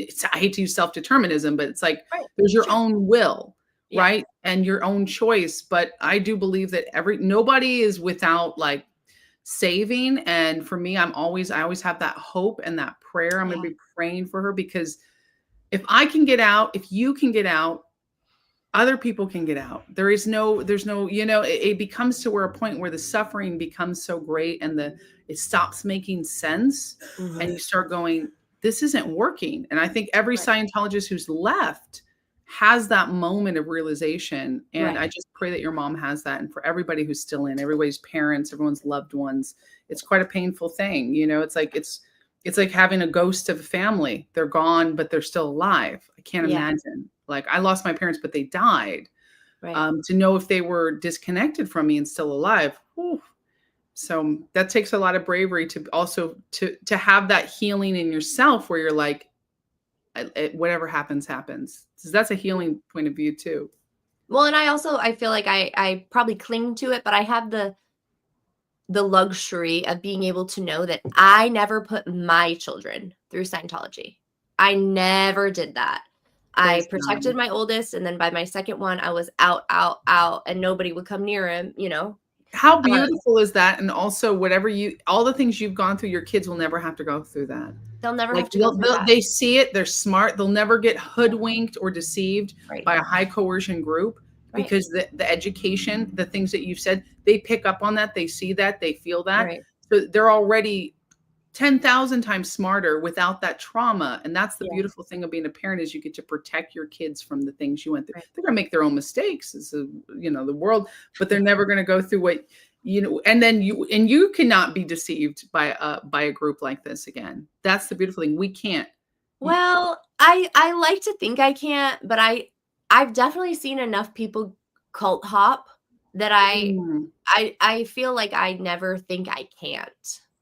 I feel like I'm still, I don't know how to explain it. And my son, even, you're like, oh, he'll never get involved with a control group. He joined a fraternity. And I'm like, Well, yeah. this is a little culty. You realize it's a little culty, right? I mean, clubs and I know. sports and things and politics, there is this Yeah. element, because I think I know as humans, we're meant to be in groups, right? Yes. We want groups, we seek groups. So there's, to me, and there is nuance here, and it's Right. We can disagree on these things too. I think it is natural for us to want to seek a group, to seek For a sure. fellowship. That's normal. It's not that cults own that. Cults prey on that, right? It's natural to want to be a part of a group. It's not like, now that you've left, because I've seen comments, now that you've left Scientology, you don't have to be in a group. Groups are, I'm like, no. Scientology hijacked the group. Groups, they don't own that. Yeah. They hijacked help and healing. They hijacked confessing your sins, because being able to confess, it's just like, hey, I hurt you, to say I'm sorry. It's not, they hijacked it. This natural, hey, I'm sorry. Like, as a kid, I'm sorry I took the candy, right? Yeah, that is bad. We know right from wrong. And there's those things we don't, perpetuate, but they hijacked that to turn it into a multi-level scam, where they can now make millions off of people's fears, people's sense of wanting to be right, wanting to help. So they monetized and hijacked it. It doesn't mean it doesn't exist in a human to want to say I'm sorry, to want to be in a fellowship, in a group. There's nothing wrong with those natural wants, to want to be liked and loved, to want to volunteer and join together. It's just, you've got to be careful, because for me, the Bible says you shall know them by their fruits. So what are their fruits? What Right. fruit is it bearing? What are their actions? And in Right. Scientology, there was a lot of red flags that I chose to ignore because I Right. truly wanted to be loved and liked as well. But Yeah. there was, you look at Scientologist fruits, all of this abuse, all of this scandal can't be good. You know, No. if you just look at the, you know, logically, but Right. I think we are as human beings programmed to want love and want to join and help others. And that's Mhm. good. That's why I Yeah. love what you're doing too. And you're expressing those feelings in your art and in your TikToks with humor and realism. And so, you know, I'm a perpetual optimist too. I think it's a good thing, you Right. know, to do that, to want to form a group. That's why I love the communities. And that's why when people leave Scientology, they want to find a community. And I love that there is this community out here that says, you were victimized. It's okay. Mhm. You're out now. We love you. And that's Mhm. how, for me, I was embraced by this. I'm Yeah. incredibly grateful to you and those of you who started this, you Mhm. know? Well, For yeah, and it's kind of like a pass it on type thing. I mean, the first people I ever contacted, Tori Magoo was the first person I ever emailed. Oh, wow. And if she had somehow been weird or shady or cagey or strange, who knows how long, you know, that would have taken, or if I felt she was going to turn me in or something. But no, it doesn't matter. It was just, here's my phone number. It doesn't matter who you're going to, you know, Yeah. it's I don't know. It's almost like we understand something about each other, especially people who are just getting out. It's like you understand something, not that you know their whole experience, but enough to Mhm. know that not everybody else understands. And sometimes if you can just say to somebody like, "Hey, I I see get you. it. I get Yeah. it." Sometimes Yes. that can be so relieving and helpful to that person. It doesn't mean you want to, you know, they're going to like tell the same story a million times and they're going to want to live in that moment forever or anything. But to be there for somebody to help them carry that load specifically, that I don't know. I it's not, I'm not gonna say I feel obligated to do it because I don't, but when I feel like I have something I could offer, I would like to offer, and if it is accepted, I think that's a beautiful thing because I've been in that It other is. situation. Absolutely. So well said. You have your particular set of skills. Yeah. Yeah. Yes. So badass. Liz Gale. We're talking to Liz Gale. We have over 300 people watching this live. Oh, wow. Hi, That's awesome. everybody. Yeah. So, in mini lectures, LRH talks about Aleister Yeah. Crowley and mini CIA MK Ultra techniques. Yeah. He does. Exactly. He absolutely does. And Deanna if you says, look at what L. Ron Hubbard says not to look at, yeah. you will also get a like everything he says, don't look at this, and you look at it, you'll learn more about that too. Yeah, exactly. And that's Yeah. why I love that you're diving into this stuff too. It's like it goes deep and when it needs to be exposed. It needs to be Yeah. shown, you know, and that's why I like my book From Scientology to Christ, the escape they never wanted me to make is heavy on my testimony, my story, what I experienced, but also on the witchcraft angle because I didn't find a lot of resources. I had to really research like with you would doing. I mean, God, if you write a book about that, about the Yeah. MK Ultra CIA connection, Yeah. specifically that, and you obviously it's going to connect to the other things. Oh, I would read that in a heartbeat. I don't know Yeah. if there is books like that out there. Maybe there is. But to clearly tie that together, it's so eye-opening because there's so many nuanced layers to this. Right. And when you see how truly, truly evil it is and how it didn't just come about. It's like that knowledge is power. People need to know that. And certain things are going to wake certain people up to get them out, and get them to never go in. Exactly. And so for me, I know like if every Christian knew you cannot be a Christian and be in Scientology because it's satanic. If someone would have told me that straight up, although, you know, I had my wounds and my traumas, so I don't know. If someone would have told me, maybe I still would have joined. It isn't. I married a Scientologist and I stayed in. Right. So coulda, shoulda, woulda. There is no repainting the past or changing it. But now knowing what I know now, I know I cannot get fooled by that same sort of technique. And also healing the wounds is so important. That's why we talk about healing, because you're right. When you do leave, you are open, you're raw. If you don't have healing, there are people who will take advantage of that too. When people leave Scientology, because if you haven't healed that wound that got you there in the first place, if you haven't offered that and gone, okay, now I need to go through my healing, which takes years. It takes years. Be patient. There is no product. There is no stats. Just be you, you know? Yeah. So happy to catch us, says Sylvia Larson. Hey, Joy and Liz, Scientology up north. Deanna says sex checks for children breach a natural boundary that children have. Exactly. Reprise 53 says keep going because the way out is the way through. Out to where? Well, that can be a crapshoot. That's a Scientology term. The way out is the way through. That gets you to just keep pushing through really tough, torturous auditing sessions when truly any other human being would have said, this is too much. It's not working. I'm getting out. The way out is the way through, right? Right. And that the idea that if something, quote, turns on. So if you're, you know, you start just a blank slate, if something turns on, grief, fear, you know, something, hives, motion sickness, puking, doesn't matter. Yep. You have to keep pushing until it turns off. Yeah. So what turns it on, turns it off. Right. So you could literally be driving a person into psychosis through repetition, through, you know, fear, shame-based, whatever it is. And there is no stop for them. There is no consent. There's no safe word in Scientology. There's no safe word. You just have to push through. And then you're left with that damage. And either they then sell you another course to fix the damage, or you've got to kind of figure it out on your own. And you have to mentally put all that red string together. And then you have to be strong enough, or maybe strong's crazy, wild, impulsive, I don't know what the right word is, or fed up enough to basically say, I am willing to give up everything to get out of this, because I am the boiled frog that did not have a chance to say, oops, it's getting too hot. Oh no, it's getting too hot. Oh, please stop. Please stop. There's no stopping. So anyway, I just went off. Exactly. It's so true. It's like, it's insanity. Right. It's debatable whether an adult can consent to this, but I don't think it's debatable whether a child can consent to this.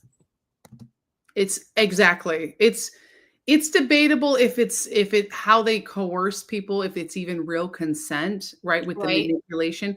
But if you are under 18, zero chance that they didn't manipulate you and that they took advantage of you. Zero chance. It's just it should be illegal to have children in Scientology. It should be illegal for anybody, but let's at least protect the children. 1000%. Like, this is pretty obvious. As an auditor, you also, D Pistol has said some amazing things. And D Pistol, I want you to come on my show, or at least email me your story, because this is incredible. So as an auditor, he was an auditor, cannot accept an overt that was not of comparable magnitude. So you have to dig deeper and have the person give up a worse overt. It is horrible, especially for children. So when I was audited, an SA assault as a child, it happened to me at 4. I had to keep going. Like, I was audited as an adult about the situation that happened when I was 4, right? So it had to keep going until we found the thing that I did to pull it in. What did I do? Because if you got graped, you probably graped somebody else. Right. You had a comparable thing that you did to somebody else. Like we said, the humorous thing, which is humorous, but not really so humorous, when it was like you stole the candy. We made up this scenario that actually is very realistic in Scientology. We go back to your past life where you stole somebody's baby, right? Like, it's like your evil purpose was to end all families, right? To destroy families. That is a realistic Scientology logical scenario, and that they will take that. That's not of comparable value, by the way, but in auditing, it actually is, you want to find something of comparable magnitude or value. It's actually you want to find something kind of worse. If I'm being honest, when I was auditing people, I was a master sex checker. And it's very awful that I did that to people. That was done to me, right? Brainwash to brainwash others, someone commented. So when I would go through a session, if I found that you stole something, I'm like, let's get the nitty gritty, because my idea is I'm going to help you. Let's find the actual evil, really bad thing, so we can, like you said, blow the chain. Let's destroy every single thing so that she can be happy, so she can live a great life. I never audited children. I wasn't trained to audit children. I don't know how auditing children works, except for what I've read and heard from other people. I never wanted to audit children. I thought it was that kids were just drawing pictures, because at Mace Kingsley, that's what my stepdaughter was doing. I thought they were just drawing pictures and talking, and it was very light. Because I asked them, I said, what's child auditing? Before I was trained, and they would say, it's just light processing. They always explain it's light processing. It's just talking. It's you're drawing. And then she would draw pictures, and sometimes we'd see the pictures, and they were just, so it seemed very innocent. I was like, okay, I guess if L. Ron Hubbard, that's what we do, it's going to help. Yeah. I mean, I had that done to me too. And I part of it does seem sort of lighthearted and not that big of a deal, but it's what you do with that information after that's a little crazy. Exactly. You know, like using it to determine someone's past life. Because a 4-year-old draws a picture of a beach. It's like, oh, you lived in Greece. Exactly. Something. And it becomes a part of your actual lore, like who you are and your identity. Oh, no. And they're obsessed with finding past life scenarios. You're obsessed with finding that in children, which kids will make up anything, like it's just, so somebody, okay. So DPist also said, as a prior class 6 auditor turned Christian, praise God, torturing my PCs with sec checks is my worst regret. I completely understand, D-Pistol. But Liz is so right. I believed I was helping the person so insidiously evil. I have cried. I've had months of depression over it. Not depression, I would say. Jesus healed me of severe depression and panic attacks, but it would be severe grief over what I did to others in Scientology. And how I hurt them. And it's hard. It's hard to forgive yourself, but every Scientologist should forgive themselves when they come out, because you were a victim of this insidious, evil system that sets you up to do things to hurt people in the name of help.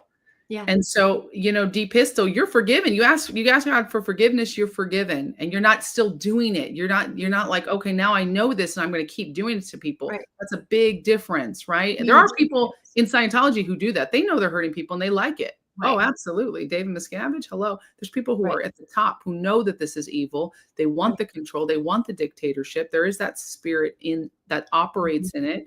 But you who wanted to heal and help, you didn't know. Like Liz and I have done things that we probably thought in the name of Scientology, we're helping people. Of course. Thank God. Like you said, Liz, you're like, I didn't bring my kids in. That's a miracle. But there are many moms who did, who are now out, who forgive themselves too. Yes. I didn't want to put any shame or blame on anybody else. You weren't. It's just that, in our darkest moments, we hold on to certain things for ourselves. And that for me is something that I've held on to and has helped me in my darkest moments. That's not at all like a critique of anybody else, by the way, or judgment on anybody who did put their kids through this. We know that. Just to be clear. We know. Exactly. And the Holy Rogue says, D-Pistol, nice to meet you. I've turned to Jesus as well. I would love to hear your story sometime. Yeah, sounds like you have a really interesting story. Getting people to do the harm to others is actually part of the trap as well, because it's one thing to be able to come out and say what was done to you. It takes another type of strength to come out and say that you hurt, whether you meant to or not, other people, or you continue to inflict the damage. And it's really, really, really hard for people. And I totally acknowledge that. But I do want to say that is probably the most powerful thing that can be done in this space, are the people who did witness or were a part of the crimes, or the different variations of crimes, different levels. In order to say that takes such strength and character, and is probably the single most effective thing that can be done, in my opinion. 1,000%. 1,000%. I absolutely, I admit what I've done, because it's healing for me, and I've asked for forgiveness. I've asked, to God, to have gone to God, and you have to deal with that. Like D-Pistol, but that's part of your healing, and it is part of the strength to then tell that story. The problem is, the enemy tries to make you feel like, oh, what you've done, just don't tell anybody, because more shame, more blame, or what you've done doesn't matter because you hurt other people. No, you need to tell those stories. Yeah, I hurt people in Scientology because I was hurt people. I was a victim and I was a victimizer. I'll admit that, because I got hundreds of people. I would say, I'd probably say that the people I know, I got at least 100 people in, because I got a little certificate from the Okay. Celebrity Center. But the people I influenced and affected and got to think Scientology is good, probably thousands, because Yeah. I was very open with Right. speaking about it and going on interviews Right. and saying, this helped me, it's going to help others. Yeah. I was a true convert to Scientology. I Mhm. 1000% believed it worked in its tenets, thought L. Ron Hubbard Yeah. was a humanitarian. I drank the Kool-Aid and I Mhm. wanted it to be so true. I Right. wanted it to work so much so that when it didn't, and I was having panic attacks, depression, wanting to die, it was talk about cognitive dissonance. I'm like, but how? I've done Right. everything they've told me. It must be me. I'm the Right. bad one. I'm Right. wrong. And that's what almost every single Scientologist is trained to believe. You Right. never point the finger at Scientology. They do a great job in They brainwashing. do. Brilliant. Yeah. Because you always think it's you. And they Mhm. tell you people who do crimes is them, and if you blow, you leave the organization, you become every suppressive person who talks bad about Scientology, it's them. Yeah. They couldn't hack it. They weren't clean enough. They weren't good Right. enough. So you're like, I'm not good enough. I'm not clean enough. It's me. It's Mhm. me. It's me. And that's how people end their lives. And that's Yes, why it's evil. It's a long con game. And it is. It's a and long con, like a billion-year long con. They play the long game. so, yep, and that's how they make their money. That's how they keep their control and their Yep. coercion, and that's how they destroy people. And Yep. if you were part of it, forgive yourself. Yeah. Forgive yourself, first of all. Nobody's looking at you and judging you. You've got to tell your story after you've healed enough that you feel like you can, even making comments, watching these things, telling your story. It's so needed. That's Yeah. the biggest thing that gets people not to be a Scientologist. Natalie Webster told me that. She said the biggest thing they've said when people say, well, why didn't you join Scientology? What got you out? Personal stories of Yep. having from people who've been in. The Yep. good, the bad, and the ugly. Tell it all. Mhm. Hold nothing back. Because what can they do? What can man do to me? The Bible says. Like, what can you do? Put Right. up a website. Oh yeah, you can tell you've got a lot Mhm. of harassment, but they literally can't do anything to me. But my fear can keep me quiet and ashamed, and that Yep. does more damage. If every single ex-Scientologist spoke out like Liz is doing, creating, doing stuff, Scientology would crumble.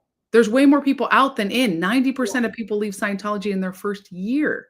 There's Yeah. more people out that have touched Scientology than that people are currently in. Right. Right. And many of them have similar experiences, like to the one lady I said who was flown down, and wanted to leave early to Flag to do some administrative training. Yep. So she's maybe in this sort of gray zone, felt like it was uncomfortable. One person telling her their story, she'll be like, okay. Then if her grandparents, her sister, Mhm. it spreads because it's real. Like it's a real Exactly. danger. It's a real yeah. So I've got to jump off. I have an interview. I'm Oh my late gosh, for we've it been here 'cause for 2 I can't hours. stop talking to Miss Wow. Liz Gale. I I didn't love realize her. we've been here for 2 Deanna hours. Ross says, I'm so proud of you ladies. We're so proud of you, Deanna. And Christy says, I'm going to have to rewind and watch. Hi, Liz Gale. Hi, hey, Osa, your doubts are valid. I love that, Bob. Love it. The comments are Yes. so good. I'm sorry we couldn't get to all of them because Can it's I just so plug one great. little thing before we go? Yes. I just started a Substack, you guys. You could probably just Google Liz Gale Substack, I'm assuming. It's called Scientology and Child Development. That's my goal now, is to get a base of knowledge that is Googleable about child development practices and concepts in relation to Scientology. So if that's up your alley, It's called please. Scientology Child Development. Scientology and Child Development. That's such a I just great. started like 3 days ago, you guys. Oh, So shoot, I just think in I got 2 time. blog posts so far, but that's I don't know. I figure I say the same things over and over again, so this will be more in writing and more of an beautiful. academic, like research tone, not just me running my mouth. Although we love you running your mouth, Miss Liz. Miss Liz, we love it. We love a mouthy woman up here. I know. Well, then I'm in the right We place. love Thank you it. so much for having me today. Ever since you've come out, I really admire the way that you're going about this. I think that you and I have a lot in common. I felt very kindred watching and listening to you. And I think you're very, very, very, I think it's weird when people say you're brave because it's like almost like you're doing something you shouldn't. But I know that it takes courage and it takes a certain kind of strength and a certain kind of person to come out and say and acknowledge and just be in the position you're in. And I just want to give you some love about it and that I see you and I think it's amazing. Thank you, Liz. Yeah. Thank you. You make me tear Yeah. up. That's beautiful. Thank you so much. Everybody check out her blog, Scientology and Child Development. Google it. Google Liz Gale. Follow, like, subscribe her channels. We love it. We're so grateful. And don't forget to get your Scientology stories emailed to the Thornton, Andrews and Thornton, which is it's the thing that's going down there down below. And if you are listening on Spotify and you can't see it, you can email me joy@joyvila.com and I'll send you the email addresses and put you in touch with the law firm that is going to take lawsuits and fight Scientology. Praise God. So every single story you've had, I'm telling you, they won United Nation of Islam with only 12 testimonies. They shut them down. So it doesn't take a lot, but we want a lot. We want to flood them with, hundreds of our stories, because each and every one of your stories deserves to be heard, and you matter. I love you, Liz. You're going to definitely. Thank you. Thank you for having me. Thanks, everybody. This has been amazing. Yay. Thanks, Joy Tribe. We'll see you tomorrow, 9 a.m. Eastern, 6 a.m. Pacific on The Joy Vila Show. Bye.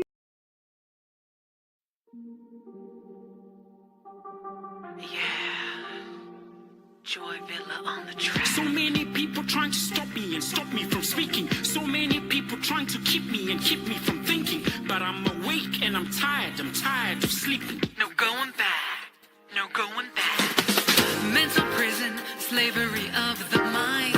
Education, keeping us in line. Propaganda controls our youth. Stolen culture, broken truth.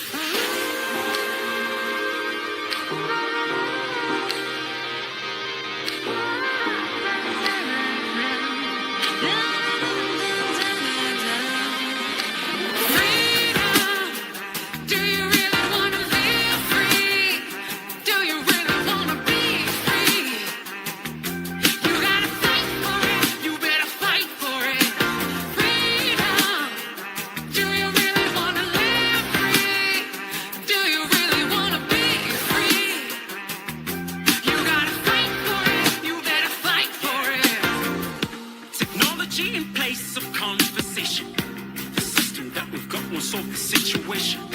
My thoughts ain't got nothing to do with my persuasion. It's more than just a race relation. Choose life, freedom's what you find. Break chains, free thoughts, not a crime. Propaganda controls our youth. Stolen culture, broken truth.